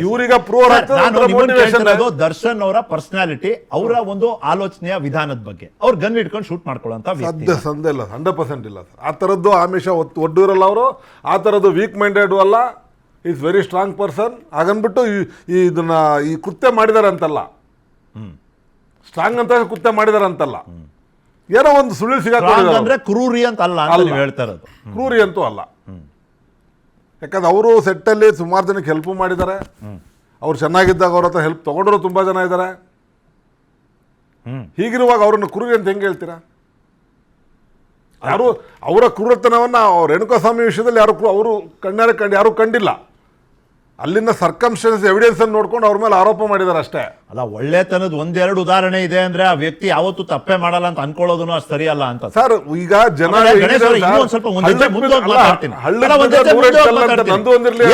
ಸರ್, ಈಗ ದರ್ಶನ್ ಅವ್ರ ಪ್ರಕರಣ ಅಂತ ಬಂದ ತಕ್ಷಣ ಎಲ್ರು ಕೇವಲ ಇದನ್ನ ಪ್ರತ್ಯೇಕಿಸಿ ಇದೊಂದು ಪ್ರಕರಣವಾಗಿ ನೋಡ್ತಾ ಇಲ್ಲ ಸರ್. ಒಂದ್ ಸ್ವಲ್ಪ ಹಿನ್ನೆಲೆ ನೋಡ್ತಾರೆ, ಏನಾಗಿದೆ ಇದಕ್ಕೂ ಮುಂಚೆ ಅಂತ ನೋಡ್ತಾರೆ. ಸಮಾಜದ ಒಂದು ಜನಾಭಿಪ್ರಾಯ ಅಂತೀವಲ್ಲ, ಅದರ ಆಧಾರ ಹಿನ್ನೆಲೆ ಆಗ್ಬಿಡುತ್ತೆ ಸರ್. ಪ್ರಸ್ತುತ ಪರಿಸ್ಥಿತಿ, ಪ್ರಸ್ತುತ ಪ್ರಕರಣ ಬೇರೆ, ಹಿನ್ನೆಲೆ ಏನಾಗಿತ್ತು, ಈ ವ್ಯಕ್ತಿ ಹೆಂಗ್ ಮಾತಾಡಿದ್ದಾರೆ, ಈ ವ್ಯಕ್ತಿ ಈ ವಿಷಯದ ಬಗ್ಗೆ ಏನ್ ಅಭಿಪ್ರಾಯ ಕೊಟ್ರು, ಈ ವ್ಯಕ್ತಿ ಮಾಧ್ಯಮವನ್ನು ಉದ್ದೇಶ ಮಾತಾಡ್ಬೇಕಾದ್ರೆ ಹೆಂಗ್ ಮಾತಾಡಿದ್ರು, ಈ ವ್ಯಕ್ತಿಯ ಚಲನವಲನ ಎಂತದ್ದು, ಇಷ್ಟು ಟಾರ್ಗೆಟ್ ಮಾಡ್ತಾ ಇದ್ದಾರೆ. ಮಾಧ್ಯಮವನ್ನ ಮಾತಾಡಿರ್ತಾರ ಅವರು. ಮಾಧ್ಯಮ ಮಾತಾಡಿದ ತಕ್ಷಣ ಮಾಧ್ಯಮ ಎಲ್ಲರಿಗಿನ್ನ ಭಿನ್ನ ನಾ ಭ್ರಮೆನಲ್ಲಿ ಇಲ್ವೇ ಇಲ್ಲ ಸರ್. ಮಾತಾಡಿದ ತಪ್ಪು ಅದೇ ಅಲ್ವಾ ಪ್ರಚಾರ ಬಂದಿದ್ದು. ಅವ್ರು ಒಳ್ಳೆತನ ಪ್ರಚಾರಕ್ಕೆ ಬರ್ಲಿಲ್ಲ. ನೀವ್ ಹೇಳ್ತಿದ್ರಿ ಇವತ್ತು ನೋಡಿ, ನಾವು ಅದೇ ಮಾಧ್ಯಮ ದರ್ಶನ್ ಅವ್ರು ಒಳ್ಳೆತನ ಹೇಳಿ ಅಂತ ನಿಮ್ಮನ್ನ ಕೂರಿಸಿ ವೇದಿಕೆ ಮಾಡ್ಕೊಟ್ಟಿದೀವಿ. ಇದು ಸರ್ ತಟಸ್ಥ ನಿಲುವು ಮಾಧ್ಯಮದ್ದು, ಇದು ತಟಸ್ಥ ನಿಲುವು. ನಾವು ಟಾರ್ಗೆಟ್ ಮಾಡಿದ್ರೆ ನಿಮ್ಗೆ ಅವಕಾಶನೇ ಇರ್ತಿರ್ಲಿಲ್ಲ ಇವತ್ತು, ಗಣೇಶ್ ಅವ್ರು ಇರ್ತಾನೆ ಇರ್ಲಿಲ್ಲ ಇವತ್ತು ಅಲ್ವಾ? ಅದೇಂಗ್ ಆಗ್ಬಿಡುತ್ತೆ. ಈಗ ಇನ್ನೊಂದು ಪ್ರಶ್ನೆ ಸರ್, ಕಸ್ಟಡಿ ಈಸ್ ನಾಟ್, ಅದಕ್ಕೂ ಇದಕ್ಕೂ ಸಂಬಂಧ ಇಲ್ಲ ಅಲ್ವಾ ಸರ್? ನೀವು ಹೇಳಿದ್ರಿ ವಿನಯ್ ಕುಲಕರ್ಣಿ ಅವ್ರ ಕೇಸಲ್ಲಿ ಕಂಪ್ಲೀಟ್ ಅಕ್ವಿಟಲ್ಲೇ ಆಗೋಯ್ತು ಅಂತ. ಇಲ್ಲೂ ಹಂಗೆ ಆಗ್ಬೇಕು ಅಂತ ಏನಾದ್ರು ಇದೆಯಾ? ನೋಡಿ, ಅದು ನ್ಯಾಯಾಧೀಶರಿಗೆ ಬಿಟ್ಟಿದ್ದು. The concept of approver to pardon, accomplice, approver, ಇದು ಬ್ರಿಟಿಷ್ ಕಾನ್ಸೆಪ್ಟು. ಇದನ್ನೇ ಮಿಸ್ಯೂಸ್ ಮಾಡಿಸ್ಕೊಳ್ತಾರೆ ಪೊಲೀಸರು. ಈಗ ನಮ್ಮ ಸಾಹೇಬರು ಅದನ್ನೇ ಹೇಳಿದರು, ಯಾರು ವೀಕ್ ಪಾಯಿಂಟ್ ಅವನ್ನ ಹಿಡಿತೀವಂದೋ ಅದಕ್ಕೆ ಒಂದು ಹೆಜ್ಜೆ ಮೇಲೆ ಹೋಗಿ ನಾನೇನು ಹೇಳ್ತೀನಿ ಅಂದರೆ, ಇದು ಸೆಲೆಬ್ರಿಟಿ, ಇದಕ್ಕೆ ಸಪೋರ್ಟರ್ ಇರ್ತಾರೆ, ಅವರಿಗೆ ದುಶ್ಮನ್ಗಳಿರ್ತಾರೆ. ನನ್ನ ಪ್ರಕಾರ ಯಾರೋ ಎತ್ತು ಕಟ್ಟಿದ್ದಾರೆ, ಇದರಲ್ಲಿ ಯಾವುದೋ ಕೈವಾಡ ಇದೆ. ಅದು ಯಾರ್ಯಾರು ಅವ್ರನ್ನ ಜೈಲ್ ಒಳಗಡೆ ಭೇಟಿಯಾದರು, ಪೊಲೀಸರು ಏನಾಗಲೂ ಭೇಟಿಯಾದ್ರ, ಇದು ಅಪ್ರೂವರ್ ಆಗೋಕ್ಕೆ ಮೊದಲು ಸತಿ ಹೊರಗೆ ಬಂದಿದ್ದಾರೆ, ಯಾವ ಕಾರಣದಿಂದ ಬಂದಿದ್ದಾರೆ, ಬಂದಿದ್ರಲ್ಲ ಸರ್ ಅವ್ರ ತಂದೆಗೆ ಹುಷಾರಿಲ್ಲ, ಅದೇ ಯಾರನ್ನೆಲ್ಲ ಭೇಟಿಯಾದರು, ಇದೆಲ್ಲನೂ ಕೂಡ ಪರಿಶೀಲನೆ ಮಾಡಬೇಕಾಗತ್ತೆ. ಈಗ ಅವ್ರಿಗೆ ಮಾತ್ರ ಬಿಟ್ಟಿದ್ದಾರೆ, ಹೊರಗೆ ಬಂದಿದ್ದಾರೆ. ಈಗ ಅವ್ರಿಗೆ ಇವ್ರು ನಟ ಅಲ್ಲ, ದರ್ಶನ್ ನಟ, ಇವ್ರೇನು ನಟ ಅಲ್ಲ. ನನಗೆ ತಿಳಿದ ಮಟ್ಟಿಗೆ ಫೇಸ್ಬುಕ್ ಟಚಪ್ಪು, ಫೇಸ್ಬುಕ್ಕಲ್ಲಿ ಮೀಟ್ ಆಗಿದ್ದಾರೆ, ದೆನ್ ದೇ ಬಿಕೇಮ್ ಫ್ರೆಂಡ್ಸ್. ಒಂದು ಫ್ರೆಂಡ್ಸ್ಗೆ ವಿರೋಧ ಈಗ ಗೊತ್ತಿದೆ. ಅವ್ರೇನು is not A left hand thumb person, is A educated person. ಅವ್ರಿಗೆ ಗೊತ್ತಿದೆ, ಗೊತ್ತಿದೆ, ಈಸ್ ಎ ಎಜುಕೇಟೆಡ್ ಪರ್ಸನ್. ಇದು ಅಪ್ರೂವರ್ ಅಂದರೆ ಏನು, ಆದ್ದರಿಂದ ಯಾರಿಗೆ ತೊಂದರೆ ಆಗುತ್ತೆ. ತೊಂದರೆ ಅಂದರೆ ಎಂಥ ತೊಂದರೆ, ದುಡ್ಡು ನಷ್ಟ ಆಗೋದಿಲ್ಲ, 4 ಪಿಕ್ಚರ್ ಫೇಲ್ಯೂರ್ ಆಗೋದಿಲ್ಲ, ಲೈಫ್ ಲಾಂಗ್ ಜೈಲಲ್ಲಿ ಇರಬೇಕು ಅನ್ನೋದು ತೊಂದರೆ ಇದೆ. ಅವನು ಏನಾಗಲಿ ನಾನು ಆಗ್ತೀನಿ ಅಂದರೆ ಇದರಲ್ಲಿ ಯಾರು ಕೈವಾಡ ಇದೆ ನನಗೆ ಗೊತ್ತಿಲ್ಲ. ಐ ಆಮ್ ನಾಟ್ ಕೈವಾಡ ಇರಲೇಬೇಕಾ ಅಂತ ನಾನು ಕೇಳ್ತಾ ಇರೋದು. ಇದರಲ್ಲಿ ಐ ಆಮ್ ಸಸ್ಪೆಕ್ಟಿಂಗ್. ವ್ಯಕ್ತಿಗ ಜೈಲಲ್ಲಿ ಇದ್ದು ಆ ಜೈಲು ವಾತಾವರಣ ತಲೆ ಕೆಟ್ಟೋಗಿ 2 ವರ್ಷ ಸಾಯ್ಲಿ ಮರ, ನಾನ್ ಮಾಡಿಲ್ಲ ಏನಿಲ್ಲ, ನಂದಲ್ಲ ಪ್ರಕರಣ, ನಾನು ಯಾಕೆ ಇರಬೇಕಿಲ್ಲ ಬರೋದು. Human sir, this is your inference. I don't infer like that. I infer differently. Please, sir. I infer differently. Somebody is behind that. Somebody provoked, motivated, abated, goaded, guided for one reason or the other reason. It is goading. Sir, it is for pecuniary just interest. a counter theory, sir. Ideally, Aftab will ask you this in the court. ನೀವೇನಾದ್ರು ಒಬ್ರು ವಿರುದ್ಧ ಒಬ್ರು ವಾದ ಮಾಡಿದ್ರೆ ಅಫ್ತಾಬ್ ಅಲ್ಲಿ ಕೇಳ್ತಾರೆ ನಿಮ್ನ, ಇಲ್ಲಿ ನಾನು ಕೇಳ್ಬೋದು ಸರ್ ನಿಮ್ನ. ಕೇಳಿ. ಅದೇ ರೀತಿ ಉಲ್ಟಾ ಆಗಿರ್ಬೋದಾ ಸರ್? ನೋಡಿ, ಇವ್ರಿಗೊಂದು ನಿರೀಕ್ಷೆ ಇತ್ತು, ಇವ್ರಿಗೊಂದು ಅಪೇಕ್ಷೆ ಇತ್ತು, ಇವ್ರು ಅದನ್ನ ಪೂರೈಸಲಿಲ್ಲ, ಹಾಗಾಗಿ ಇವರು ಅಪ್ರೂವರ್ ಆಗಕ್ಕೆ ಇವಾಗ ಥ್ರೆಟನ್ ಮಾಡಿ ಇವಾಗ ಅಪ್ರೂವರ್ ಆಗೋದಕ್ಕೆ ಮುಂದಾಗಿದ್ದಾರೆ. ಇದು ಹೆಂಗಿದ್ರು ವಿನ್ ವಿನ್ ಸಿಚುವೇಶನ್. ನನ್ನ ಅಪೇಕ್ಷೆ ಪೂರೈಕೆ ಆಯ್ತಾ, ನನಗೇನೋ ಒಂದು ಸಿಗುತ್ತೆ, ಪೂರೈಕೆ ಆಗ್ಲಿಲ್ವಾ ನಾನು ಜೈಲಿಂದ ಬಿಡುಗಡೆ. ಓಕೆ, ನಾವು ಲೀಗಲ್ ಲ್ಯಾಂಗ್ವೇಜ್ ಏನಂದ್ರೆ for the reasons best known to him, for the reasons best known to this person. ಅದನ್ನೇ ಅವರಿಬ್ರು ಕೇಳ್ತಾ ಇರೋದು. ಆ ರೀಸನ್ ಬರಕ್ 2 ವರ್ಷ ಆಯ್ತಾ? ಅದೇ for the reason best known to him, but we can infer differently. Why not? Because A2 is a celebrity. See, behind A2 there are so many investments. No, please tell me, sir, how does the law change? No. Law will not change. How does the law change? Law will not change. Darshan agli, Amitabh Bachchan agli, sir, the law is No, I am not speaking law. Then? What provoked him to turn approver is only we are discussing. Okay. Law is common. Law is common. Law is common to all ಅಂದರೆ ಅದು ಬೇರೆ debate ಆಗುತ್ತೆ. ಅದು ಆ debate ಬೇಡಿ. So ಈಗ ಇರೋರಿಗೆ ಒಂದು ಕಾನೂನು, ಇಲ್ದಿರೋರಿಗೆ ಇನ್ನೊಂದು ಕಾನೂನು, ಇದೆಲ್ಲ ಬೇರೆ ಟಾಪಿಕ್. ಇದರಲ್ಲಿ ಗೆಳೆಯ, friend, they were together in talking, walking, eating, drinking water. I don't mean any other drinks. So tables all were together. All of water us are ಅಂದ್ರೆ plain water or something with it, sir? Plain water, sir. Okay, sir. Please or coffee water. ಹೇಳಿ sir, ಮುಂದೆ. Tea water. So something juice water. I don't mean any other water. Okay, ಈ ಥರ rubbing shoulder in the right side. Such close friends. Suddenly wrong side rubbing ಇದಲ್ಲ. This is a human mindset. ಇದು ಏನಾಗುತ್ತೆ, it's A sort of mental imbalance ಅಂತ ಹೇಳ್ಬೋದು. ಅದು how is it possible? ನನ್ನ ಜೊತೆಯಲ್ಲಿರೋನ್ನ ನಾನು ತಪ್ಪು ಮಾಡಿದರೆ ಇವನು ತಪ್ಪು ಮಾಡ್ದ, ನಾನು ಮಾಡಿಲ್ಲ, ಆದರೆ ನಾನು ನೋಡಿದೆ. ಇವನು ತಪ್ಪು ಮಾಡಿದ್ದನ್ನೇ ನಾನು ನೋಡಿದೆ, ನಾನು ತಪ್ಪು ಮಾಡಿಲ್ಲ. What is this? This is a human contact. ಅಂದರೆ ಎಂಥ human being? Very experience lawyer. ನಾನು ನಿಮಗೆ ಬಿಡಿಸಿ ಹೇಳಬೇಕಾಗಿಲ್ಲ sir. There is a murder sir. There are 3 people who commit a murder. There is only one guy who stabbed it, sir. ಅವ್ರು ಇಬ್ರದ್ದು ಅವ್ರು they are ಅಕಂಪ್ಲಿಸ್. ಇಲ್ಲಿ They did not- stabbing ಏ ಅಲ್ಲ, ಇಲ್ಲ. ಅಲ್ಲ ಸರ್, ನಾನು ಎಕ್ಸಾಂಪಲ್ ಕೊಟ್ಟು ಹೇಳ್ತಾ Okay, ಇದ್ದೀನಿ. ಈ ಕೇಸಲ್ಲಿ Example stabbing ಕೊಟ್ಟು ಇಲ್ಲ ಹೇಳ್ತಾ ಸರ್. ಇದ್ದೀನಿ. Stabbing ಅಲ್ಲ ಸರ್, ಸರ್, ಇದರಲ್ಲಿ ಈ- ಸ್ಟಬ್ಬಿಂಗ್ ಇತ್ತು ಅಂತ ಬರ್ದಿದ್ದಾರೆ, ಸಿಗರೆಟ್ ಸ್ಟಬ್ಬಿಂಗ್. ಆ ಒಂದು ಬೇಟನ್ನು ಯಾವ ಒಂದು ಕೋಲ್ ಸರ್, ಸೌದೆ ಅದು ಪೀಸ್ ಅಂತ court ತಗೊಂಡು ಅಲ್ಲಿ ಹೊಡೆದಿದ್ದೀರಿ, ಅದನ್ನ cross ಅದು ಮಾಡ್ತೀವಿ. ಎಕ್ಸಾಕ್ಟ್ಲಿ Doctor ಬಂದಾಗ ನಾವು ಮಾಡ್ತೀವಿ, ಅದು ಬೇರೆ ವಿಷಯ. ಅದು ಮಾಡಿ See, ನನ್ನ we are ಮುಂದೆ not, ಇರೋ ರಿಪೋರ್ಟ್ see, ತಗೊಂಡು ನಾನು ನಿಮಗೆ ಪ್ರಶ್ನೆ ಅದು ಕೇಳ್ತಿದ್ದೀನಿ ಅಷ್ಟೇ. subjudice ಆಗುತ್ತೆ, ಅದ್ರ ಬಗ್ಗೆ ನಾನು ಇಲ್ಲಿ ಇಲ್ಲಿ comment ಬೇಡ, ಮಾಡೋದು ಇಲ್ಲಿ ಬೇಡ. See now a person is turning approver. So ನಾನು ಮೊದಲೇ ಹೇಳಿದೆ, this concept I don't accept, this is unconstitutional, but it is a British law. ಅದು ಇವರು ಪೊಲೀಸ್ನವ್ರು ಹೇಳಿದ್ರು, ಪೊಲೀಸ್ ಸಾಹೇಬರು, ಇದು ಯಾರು ವೀಕ್ ಪಾಯಿಂಟ್ ನಾವು ಹಿಡಿತೀವಿ. But that's also a way of investigating ಅಲ್ವಾ ಸರ್? ಯಾಕೆ investigation, it's not fair. It's a fair unfair, tainted, one-sided. See, when you are unable to investigate, you are unfit to be an investigator. Sir, why you need a ಅಲ್ಲ sir, approval? ಈಗ ಒಂದ್ ಮಾತು ಹೇಳಿ, 5200ಕ್ಕೂ ಹೆಚ್ಚು ಪೇಜಿನ ಒಂದು charge sheet ಹಾಕಿ ಇಷ್ಟೆಲ್ಲಾ ಸಾಕ್ಷ್ಯಾಧಾರ, 8 specific photos, 60 CDR records, 60 digital material, 60 CDR 650 page report, ಇಷ್ಟೆಲ್ಲ ಮಾಡಿನೂ ಪ್ರಾಸಿಕ್ಯೂಷನ್ ಒಬ್ಬರನ್ನ ಅಪ್ರೂವರ್ ಆಗ್ಲಿ ಅಂತ ಹೇಳ್ತಿದ್ದಾರೆ ಅಂದ್ರೆ there should be a reason. ನಾನು ಕೇಳ್ತೀನಿ, ಈಗ ಅಫ್ತಾಬ್ ನೀವ್ ಹೇಳಿ, ಇವನ್ ದ ಕೋರ್ಟ್ ಸೆಡ್ ನಾವು ಡಿಫೆನ್ಸ್ ನ ಕೇಳಬೇಕಾಗಿಲ್ಲ. ಇವತ್ತು ಯಾರು ದರ್ಶನ್ ಪರ ಲಾಯರ್ಗಳನ್ನ ನಾವು ಕೇಳಿ ನಿರ್ಧಾರ ಮಾಡಬೇಕಾಗಿಲ್ಲ, ನಾವು ಅನುಮತಿ ಕೊಡ್ತೀವಿ ಇದಕ್ಕೆ ಅಂತ. ಅಟ್ ದಿ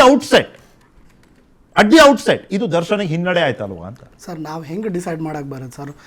ಅವರು ಹೇಳೋಕ್ಕಿಂತ ಮುಂಚೆನೇ ಇದು ದರ್ಶನ್ಗೆ ಹಿನ್ನಡೆ ಆಯ್ತಾ ಏನಾಯ್ತು ಅಂತ ನಾವು ಇವಾಗ ಫ್ಯಾಕ್ಟ್ ದಟ್ ನಿಮ್ಮ ಕ್ಲೈಂಟ್ ಪ್ರದೋಷನ್ನ ಅವರು ಅಪ್ರೂವರ್ ಆಗಿ ಒಪ್ತಾ ಇದೆ, ಕೋರ್ಟ್ ಸಮ್ಮತಿಸಿದೆ ಅಂತ ಹೇಳಿದ್ರೇನೆ ಅಂದ್ರೆ ಒಂದು ಹೆಜ್ಜೆ ಹಿಂದೆ ತಗೊಂಡಂಗೆ ಆಯ್ತಲ್ವಾ? ಸರ್, ನಾವು ಆಲ್ರೆಡಿ ಪ್ರೆಜುಡಿಕಲಿ ನಾವು ಡಿಸೈಡ್ ಮಾಡ್ತಾ ಇದ್ದೀವ ಇವರೇ ಕೃತ್ಯ ಮಾಡಿದ್ದಾರೆ ಅಂತ.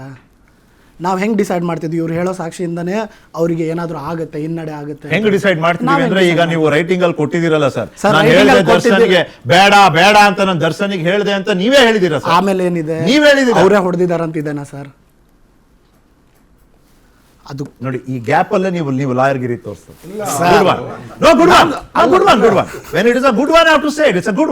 ಅವರೇ ಹೊಡೆದಿರೋದು ಅಂತ ಹೇಳಲಿಲ್ಲ ಅಂದ್ರೆ, ಅವ್ರು ಹೊಡೆತದಿಂದಾನೇ ಸತ್ರು ಅಂತ ಹೇಳಲಿಲ್ಲ.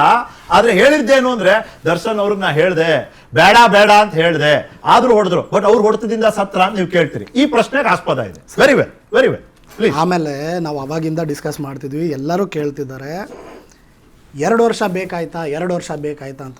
ನಾವು ಹೆಂಗೆ ಡಿಸೈಡ್ ಮಾಡ್ತಿದ್ವಿ ಸರ್? ಇದು 2 ವರ್ಷ ಇವಾಗ ಓವರ್ ನೈಟ್ ಸಡನ್ ಆಗಿ ಒಂದಿನ ಎದ್ದು ಇಲ್ಲ ನಾನು ಇವತ್ತು ಅಪ್ರೂವರ್ ಆಗ್ಬಿಡ್ತೀನಿ ಅಂತ ಡಿಸೈಡ್ ಮಾಡಿರ್ತಾರ? ಓವರ್ ನೈಟ್ ಆಗಿರೋದಾ ಇದು? ನನ್ನ ಕ್ವಶನ್ ಇದು, ಓವರ್ ನೈಟ್ ಆಗಿರೋದಾ? ಆಗಿಲ್ಲ. ಐಡಿಯಲಿ ಇದು ಒಂದು ಪ್ರಜ್ಞೆ, ರೈಟ್ ರಾಂಗು, ಸರಿ ತಪ್ಪು, ಬ್ಲ್ಯಾಕ್ ವೈಟ್, ಈ ಪ್ರಜ್ಞೆ ಇದ್ಬಿಟ್ರೆ sir, you don't need 2 years. ಈಗ ನಿಮ್ ಪಕ್ಕ ಕೂತಿರೋ ಗಣೇಶ್ ಅವರಾಗ್ಲಿ, ಮಾಲ್ಗತಿ ಸರ್ ಆಗ್ಲಿ ಏನ್ ಹೇಳ್ತಿದ್ದಾರೆ ಅಂದ್ರೆ, ನಿಮಗ್ ನಿಜವಾಗ್ಲೂ ಪಶ್ಚಾತ್ತಾಪ ಅಂತಾನೆ ಇತ್ತಪ್ಪ, ಎಲ್ಲೋ ಒಂದ್ ಕಡೆ ಕಳೆದೋಗಿದ್ ಪ್ರಜ್ಞೆ ವಾಪಸ್ ಸಿಕ್ಬಿಡ್ತಪ್ಪ, ನೀವು ಮಾಡ್ಬೇಕು ಅಂದ್ರೆ 2 ವರ್ಷ ಬೇಕಾಗಿರ್ಲಿಲ್ಲ ಸರ್. ಅಲ್ಲಿ ಸರ್ಕಮ್ಸ್ಟಾನ್ಸಸ್ ಹೆಂಗಿರುತ್ತೆ ಅಂತ ನಾವು ಹೇಳಕ್ಕಾಗಲ್ಲ ಸರ್. ಅಲ್ಲಿ ಅವ್ರು ಇರ್ತಾರೆ, ಅವ್ರು ಎದುರು ಹೋಗ್ತಿರ್ತಾರೆ, ಅದು ಅವ್ರಿಗೆ ಗೊತ್ತು. ಅವ್ರಿಗೆ ಯಾಕೆ ಇಷ್ಟು ಬೇಕಾಯ್ತು ಟೈಮ್ ಅಂತಂದು ಅವ್ರಿಗೆ ಗೊತ್ತಿರುತ್ತೆ. ನಾವು ಹೊರಗೆ ಕುತ್ಕೊಂಡು ನಾವು 1000 ಹೇಳ್ತೀವಿ, 2 ವರ್ಷ ಬೇಕಾಯ್ತಾ, ಇವ್ರು ತಮ್ಮದೆಲ್ಲ ಮುಚ್ಚಿಟ್ಕೊಂಡು ಬೇರೆಯವ್ರದ್ದು ಹೇಳ್ತಾರೆ ಅಂತಂದು.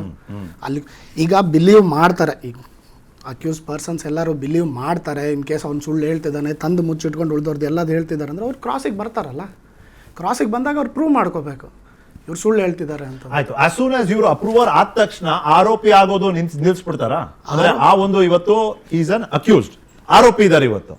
ನಾಳೆ ದಿವಸ ನಾನು ಮಾಫಿ ಸಾಕ್ಷಿ ಹೇಳ್ತೀನಿ ಅಂತ ಮುಂದೆ ಬರ್ತಾರೆ, ಸರ್ ಹೇಳ್ದಂಗೆ ಬಾಕ್ಸ್ ಬಂದು ನಿಂತ್ಕೋತಾರೆ ಕೋರ್ಟ್ ಅಲ್ಲಿ. ಆ ಕ್ಷಣದಿಂದ ಅವರು ಆರೋಪಿ ಆಗೋದು ನಿಲ್ಲಿಸ್ಬಿಡ್ತಾರ? ಆರೋಪಿಯಿಂದ ವಿಟ್ನೆಸ್ ರ್ಯಾಂಕಿಗೆ ಹೋಗ್ತಾರೆ, ಸಾಕ್ಷಿ ಅಂತ ಬರ್ತಾರೆ. ಸಾಕ್ಷಿ ಅಂತ ಬರ್ತಾರೆ. ಸೊ ಆರೋಪಿ ಅನ್ನೋದು ಆರೋಪಿನೇ ಇರ್ತಾನೆ ಅವನು ಸರ್, ಅದನ್ನ ಆರೋಪಿ ಬದಲಾವಣೆ ಆಗೋದಿಲ್ಲ, ಆಗಲ್ಲ, ಅದು ಆರೋಪಿನೇ ಇರ್ತಾನೆ. ಎಲ್ಲಿವರೆಗೂ? ಟ್ರಯಲ್ ನಡೆಯೋವರೆಗೂ, ಜಜ್ಮೆಂಟ್ ಮುಗಿಯೋವರೆಗೂ, ಜಡ್ಜ್ಮೆಂಟ್ ಬರೋವರೆಗೂ. ಅವನೇನು ಆರೋಪಿಗೆ ಅಪ್ರೂವರ್ ಆದವನಿಗೆ ಜಾಮೀನು ಸಿಗುದಿಲ್ಲ, ಸಿಗಲ್ಲ, ಬೇಲು ಸಿಗುದಿಲ್ಲ, ಇದೇ ಸಾಕ್ಷಿಯಿಂದ ಎಲ್ಲಿವರೆಗೂ ಸಿಗಲ್ಲ ಸರ್, ಎಲ್ಲಿವರೆಗೂ ಸಿಗಲ್ಲ ಬೇಲ್. ಯಾಕಂದ್ರೆ ಇವಾಗ ರಿಸಲ್ಟ್ ಬರೋದೇ ಅದು ಅಪ್ರೂವರ್ ಆಗಿರೋದೇನೆ ಶಿಕ್ಷೆ ಕಮ್ಮಿ ಮಾಡ್ಕೊಳ್ಳೋದಕ್ಕೆ ಅಂತ. ಈ ಕೇಸ್ನಲ್ಲಿ ಸುಪ್ರೀಂ ಕೋರ್ಟ್ ಆರ್ಡರ್ ಇರೋದ್ರಿಂದ 1 ವರ್ಷ ತನಕ ಯಾರು ಹಾಕೋಂಗಿಲ್ಲ, ಪರ್ಸನ್ಸ್ ಹಾಕಂಗಿಲ್ಲ. ಅದು ದರ್ಶನ್ಗೆ ಅನ್ವಯ ಆಗುತ್ತಾ ಅಥವಾ A1 to A17 ಎಲ್ರಿಗೂ ಅಪ್ಲೈ ಆಗುತ್ತಾ ಅನ್ನೋದು ನನ್ನ ಪ್ರಶ್ನೆ ಇದೆ ಸರ್. ಒಂದು A1 ಪವಿತ್ರ ಇದಾರೆ, A2 ದರ್ಶನ್ ಇದಾರೆ, ಹಾಗೆ ಹೋಗುತ್ತೆ ಅದು ಸೀರೀಸ್ ಅಪ್ ಟು A17. ಅದು ಎಲ್ರಿಗೂ ಅನ್ವಯ ಆಗುತ್ತಾ 1 ವರ್ಷ ಬೇಲ್ದು? ಇಲ್ಲ. ನೋಡಿ 7 ಜನಗೆ ಬೇಲ್ ಕ್ಯಾನ್ಸಲ್ ಮಾಡಿ ಅಂದು ಪೆಟಿಷನ್ ಹಾಕಿದ್ರು ಹೈಕೋರ್ಟ್ಗೆ, ಅವ್ರಿಗೆ ಅದು ಮಾತ್ರ ವಜಾ ಆಯಿತು, ದಟ್ ಈಸ್ ಡಿಸ್ಮಿಸ್ಡ್. ಸೊ ಅದರಲ್ಲಿ 7 ಜನ ಬಿಟ್ಟರೆ 10 ಜನ ಬೇಲಲ್ಲೇ ಇದ್ದಾರೆ, ಹೌದು ಸರ್. A10 A8 ವಿನಯ್ ಬೇಲಲ್ಲೇ ಇದ್ದಾರೆ. ಇದರಲ್ಲಿ ಏನೇನೋ ಆಗಿದೆ, I don't want to comment on that. ಈಗ ಅವರು ಅಪ್ರೂವರ್ ಆಗಿದ್ದಾರೆ, ಅವರು ಅದನ್ನು ಸ್ಟಿಕ್ ಆನ್ ಆದರೆ ಅವರಿಗೆ ಬಿಡುಗಡೆನೇ ಆಗುತ್ತೆ, ಸಿಗೋ ಚಾನ್ಸ್ ಇದೆ, ಬೇಲು ಸಿಗುತ್ತೆ. ಬಿಡುಗಡೆ ಚಾನ್ಸ್ ಇಲ್ಲ. ಕರೆಕ್ಟಾಗಿ ಆದರೆ ಅಕ್ಯೂಟಲ್ಲಿ ಅವರು ಬಿಡುಗಡೆ ಆಗ್ತಾರೆ. ಸೀರಿಯಸ್ ಕೊಲೆ ಮಾಡಿರೋ ವಿನಯ್ ಕುಲಕರ್ಣಿ ಕೇಸ್ನಲ್ಲಿ A1 ಅಕ್ಯೂಟಲ್ ಆಯ್ತು ಅಂತ ಹೇಳ್ತಾ ಇದ್ದೀನಲ್ಲ. ರುದ್ರೇಶ್ ಕೇಸಲ್ಲಿ A6 ಬೇಲ್ ಕೊಟ್ಟರು, ಅವನಿಗೆ ಯಾರಿಗೂ ಬೇಲ್ ಸಿಗಲಿಲ್ಲ. ಬಿಕಾಸ್ ಈ ಟರ್ನ್ಡ್ ಅಪ್ರೂವರ್ ಬೇಲ್ ಕೊಟ್ಟಿದ್ದಾರೆ, ದುಬೈಗೆ ಕಳಿಸಿದ್ದಾರೆ. ಸೊ ಇವನಿಗೆ ಏನಾಗುತ್ತೆ ಅಂದರೆ you will come out at the cost of his friends. At the cost of His friends. How come it's a cost of our friends sir? ಹೆಂಗಾಗುತ್ತೆ ಹಂಗೆ ಅವ್ರು At ಏನು the ಹೇಳ್ತಾರೆ cost ಅಂತ of ಆಗಲೇ his ಡಿಸೈಡ್ friends. ಮಾಡಿಬಿಟ್ಟಿದ್ದೀರಾ? ಇಲ್ಲ, at the cost of his friends ಅಂದರೆ see the pain. Sir ಬಹುಶಃ ನೀವು ಇರಿ sir, ಮುಗಿಸ್ಬಿಡಿ. The pain of one person is pleasure of another person. See, ಇದರಲ್ಲಿ ಜೈಲಲ್ಲಿ ಇರೋರು ಬೇರೆಯವರಿಗೆ ಪೇನ್ಫುಲ್ಲು, ಟೇರ್ಫುಲ್ಲು. ಅಪ್ರೂವರ್ ಆಗಿರೋರಿಗೆ delightful, colourful, wonderful, artful, beautiful. ಇದೇನಿದೆ ಇದು? ಬಾಕ್ಸಿಗೆ ಬಂದಾಗ ನೀವು ಡಿಸೈಡ್ ಮಾಡಿಸ್ರಿ ಸರ್, ಅದು ಎಷ್ಟು ಅದು ಡಿಲೈಟ್ಫುಲ್ ಬೇರೆ ಬಿಡಿ. ಏನಾಗುತ್ತೆ ನೋಡಿ, ಒಂದು ಟ್ವಿಸ್ಟು, ಪೇನ್ಫುಲ್ಲು, ಟಿಯರ್ಫುಲ್ಲು, ಕಲರ್ಫುಲ್ಲು, ಬ್ಯೂಟಿಫುಲ್ಲು, ವಂಡರ್ಫುಲ್ಲು. ಒಂದು ಟ್ವಿಸ್ಟ್, ಒಂದೇ ಟ್ವಿಸ್ಟ್, ಒಂದು ಟಚಿಂಗ್ ಆ್ಯಂಡ್ ಟಚಿಂಗ್. ಅದು 2 ಟಚಿಂಗ್ ಹೇಳಿದ್ದೀನಿ, ಏನಂತ ಕೇಳಬೇಡಿ. ಸರಿ ಸರ್. ಮಾಲ್ಗತಿ ಸರ್, ಈಗ ಮುಂದೆ ಈಸ್ ಕ್ಲೇಮಿಂಗ್ ಥ್ರೆಟ್, ನನಗೆ ಅಪಾಯ ಇದೆ, ನನಗೆ ಬೇರೆ ಕಡೆ ನಿಲ್ಲಿಸಿ, ನಾನು ತನಿಖೆ ಕೋರ್ಟ್ ಹಾಜರಿ ಕೂಡ ನಂದು ಬೇರೆನೇ ಆಗಲಿ, ಹಾಗೆ ಹೀಗೆ ಅಂತ. ಸೊ ಈಗ ಬಾಲನ್ ಸರ್ ಹೇಳ್ದಂಗೆ ಒಳ್ಳೆ ಚಾನ್ಸ್ ಇದೆ ಅವ್ರಿಗೆ ಬೇಲ್ ಸಿಗೋದಕ್ಕೆ. ಹಿ ಕಮ್ಸ್ ಔಟ್, ಏನ್ ಸರ್? ಇಲ್ಲ, ಇಟ್ ಆಲ್ ಡಿಪೆಂಡ್ಸ್ ಅಪಾನ್ ಇದು ಬಿಡ್ರಿ, ಜಡ್ಜ್ ಹೆಂಗೆ ಹೇಳ್ತಾರೆ ಅದು ಅದ್ರ ಮೇಲೆ ಇರ್ತದೆ. ಬಟ್ ಕಂಪಲ್ಸರಿ ಇದೆಯಾ ಸರ್ ಆ ಥರ? ನಾನು ನಿಮ್ಮಿಬ್ಬರಿಗೂ ಬೇಕಂತೇನಿಲ್ಲ, ಅದನ್ನೇ ಪ್ರೊಟೆಕ್ಷನ್ ಕೊಡಿ ಅಂತ ಆರ್ಡರ್ ಮಾಡ್ತಾರೆ ಜೈಲ್ ಸೂಪ್ರಿಡೆಂಟ್ಗೆ.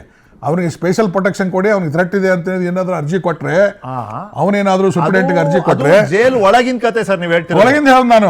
ಹೊರಗೆ ಬಂದ್ರೆ ಸರ್, ಹೊರಗೆ ಬಂದ್ಮೇಲೆ ಆಮತ್ ಬೇರೆ ಕತೆ ಬೇರೆ, ಹೊರಗೆ ಬಂದ್ಮೇಲೆ ಬೇರೆ. ಈಗ ಒಳಗಿದಾನಲ್ಲ, ಒಳಗಿನ ಬಗ್ಗೆ ವಿಚಾರ ಮಾಡೋಣ. ಹೊರಗೆ ಬರ್ತಾನ ಏನ್ ಗ್ಯಾರಂಟಿ? ಅದನ್ನೇ ಕೇಳಿದೆ ಸರ್, ಗ್ಯಾರಂಟಿ ಇದೆಯಾ? ಅಪ್ರೂವರ್ ಆದ ತಕ್ಷಣ ನನ್ನ ಪ್ರಕಾರ ಗ್ಯಾರಂಟಿ ಇಲ್ಲ. ಅವನು ಬಾಕ್ಸ್ ಹತ್ತಿ ಇಫ್ ಈ with stands if he testifies in examination chief, withstands in cross examination, ಅವ್ರು ಜೈಲಿಂದ ಬರ್ತಾರೆ. ಈಗಲೇ ಜೈಲಲ್ಲಿ ಅವ್ರಿಗೆ ಪ್ರೊಟೆಕ್ಷನ್ ಕೊಡ್ತಾ ಇದ್ದಾರೆ. ಹೊರಗೆ ಬಂದ ಮೇಲೆ ಏನೇನಾಗುತ್ತೆ ಅದೆಲ್ಲ ಆಗುತ್ತೆ. ಈಗ ಇನ್ನೊಂದಂದರೆ, ಅವನು ಜೈಲಲ್ಲಿ ಇದ್ದಾಗ ಅವನು ನೋಡಿ ಲಕ್ಸುರಿಯಸ್ ಆಗಿ ಲೈಫ್ ಕಳೆದವನು. ಅವನು ಡ್ರೆಸ್ಪ್ರೇಟ್ ಆಗಿ ಏನೋ ಇದು ಆಗಿ ಹುಚ್ಚನಂಗಾಗಿ ಬೈದಿರ್ಬೇಕು, ಹೊಡೆದಿರ್ಬೇಕು. ಅದಕ್ಕೆ ಅವನು ಏನಾದರೂ ಚೇಂಜ್ ಇಲ್ಲ ಸರ್, ವರದಿ ಅವರು ಒಪ್ತಾರೋ ಇಲ್ವೋ, ವರದಿ ಇತ್ತು. ದರ್ಶನ್ಗೂ ಮತ್ತೆ ಪ್ರದೋಷ್ ಅವರಿಗೂ ಜೈಲ್ನಲ್ಲಿ ಒಂದು ರೀತಿ ಅಸಮಾಧಾನದ ಸಂಬಂಧ ಆಗಿ ಬೆಳೆದು ಬಿಟ್ಟಿತ್ತು, ಪರಿವರ್ತನೆ ಆಗೋಗಿತ್ತು. It was not usual friendship, ಕುಚಿಕು ಫ್ರೆಂಡ್ಶಿಪ್ ಏನು ಉಳಿದಿರ್ಲಿಲ್ಲ ಅಲ್ಲಿ. ಇದೆಲ್ಲ ವರದಿಗಳಿದೆ ಸರ್. ಇದರ ಹಿನ್ನೆಲೆಯಲ್ಲಿ ನಾವು ಮಾತಾಡಬೇಕು. ಆದ್ರೆ ಅದನ್ನ ನಾವು ಕಟಕಟೆ ಅಥವಾ ಕೋರ್ಟಿನ ಒಳಗೆ ತರ್ಲಿಕ್ಕೆ ಆಗೋದಿಲ್ಲ. ಗಣೇಶ್ ಅವರೇ ಕಡೆದಾಗಿ ದರ್ಶನ್ ಸಂಬಂಧಪಟ್ಟಂಗೆನೆ ಇನ್ನೊಂದು ಪ್ರಶ್ನೆ.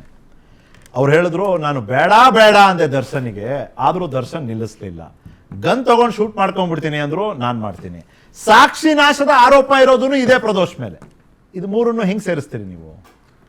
ಸರ್, ಗನ್ ತಗೊಂಡು ಶೂಟ್ ಮಾಡ್ಕೊಳ್ತೀನಿ ಅಂದ್ರೆ ಗನ್ನಲ್ಲೇ ಶೂಟ್ ಮಾಡಿ ಸಾಯಿಸ್ಬೋದಾಗಿತ್ತಲ್ಲ ಅವ್ರು ಯಾಕೆ ಸಾಯ್ತಾ ಇದ್ರು? ಅಲ್ಲ, ಸಾಯಿಸ್ಬೇಕು ಅನ್ನೋ ಉದ್ದೇಶನೇ ಇಲ್ಲ ಅಂದಾಗ ಇವ್ರು ಹೇಳೋ ಸುಳ್ಳು ಅನ್ಸಲ್ವಾಗ? ಈಗ ಅವ್ರು ಅಷ್ಟು ಚಿತ್ರಹಿಂಸೆ ಕೊಟ್ಟು ಸಾಯಿಸಿದಾರೆ ಅಂತಿರಲ್ಲ ಹೇಳ್ತಾರಲ್ಲ, ಅವ್ರು ಗನ್ ತಗೊಂಡು ಶೂಟ್ ಮಾಡಿದ್ರೆ ಅವರೇ ಗನ್ ತಗೊಂಡು ಅದರ ಹೊಡಿಬೋದಾಗಿತ್ತಲ್ಲ. ಇದೆಲ್ಲ ಒಂಥರ ಕ್ರಿಯೇಟೆಡ್ ಮಾಡಿದ್ದಾರೆ ಅನ್ಸುತ್ತೆ ಸರ್. ಇದು ತಾವು ತಪ್ಪಿಸ್ಕೊಳ್ಳೋದಕ್ಕೆ ಅಥವಾ ತಾವು ಬಚಾವಾಗೋದಕ್ಕೆ ಕೇಸಿಂದ ಹೇಗಾದ್ರು ಆಕ್ಷೇಪ ಮಾಡೋಣ ನಾವು ಅನ್ನೋ ಕಾರಣಕ್ಕೆ ಮಾಡ್ತಾ ಇದ್ದಾರೆ ಅಂತ ನಮ್ಗೆ ಅನಿಸ್ತಾ ಇದೆ. ರೈಟ್. ನನ್ನ ಹತ್ರ ಸಮಯ ಆಯ್ತಿದ್ದಷ್ಟೇ, ಮಾತಾಡ್ಲಿಕ್ಕೆ ಇನ್ನೂ ಸಾಕಷ್ಟಿತ್ತು ಬಾಲನ್ ಸರ್ಗೆ, ಬಟ್ ಸಮಯ ಆಯ್ತಿದ್ದಷ್ಟೇ. ಬಸವರಾಜ್ ಮಾಲ್ಗತ್ತಿ ಅವರೇ, ಗಣೇಶ್ ಅವರೇ, ಅಫ್ತಾಬ್ ಅವರೇ, Balan sir, thank you for coming. ನಿಮ್ಮ ಸಮಯಕ್ಕಾಗಿ ಧನ್ಯವಾದ. ನೀವು ನೋಡ್ತೀರಿ PNS ವಿಸ್ತಾರ, ನೇರ, ನಿಖರ, ಜನಪರ.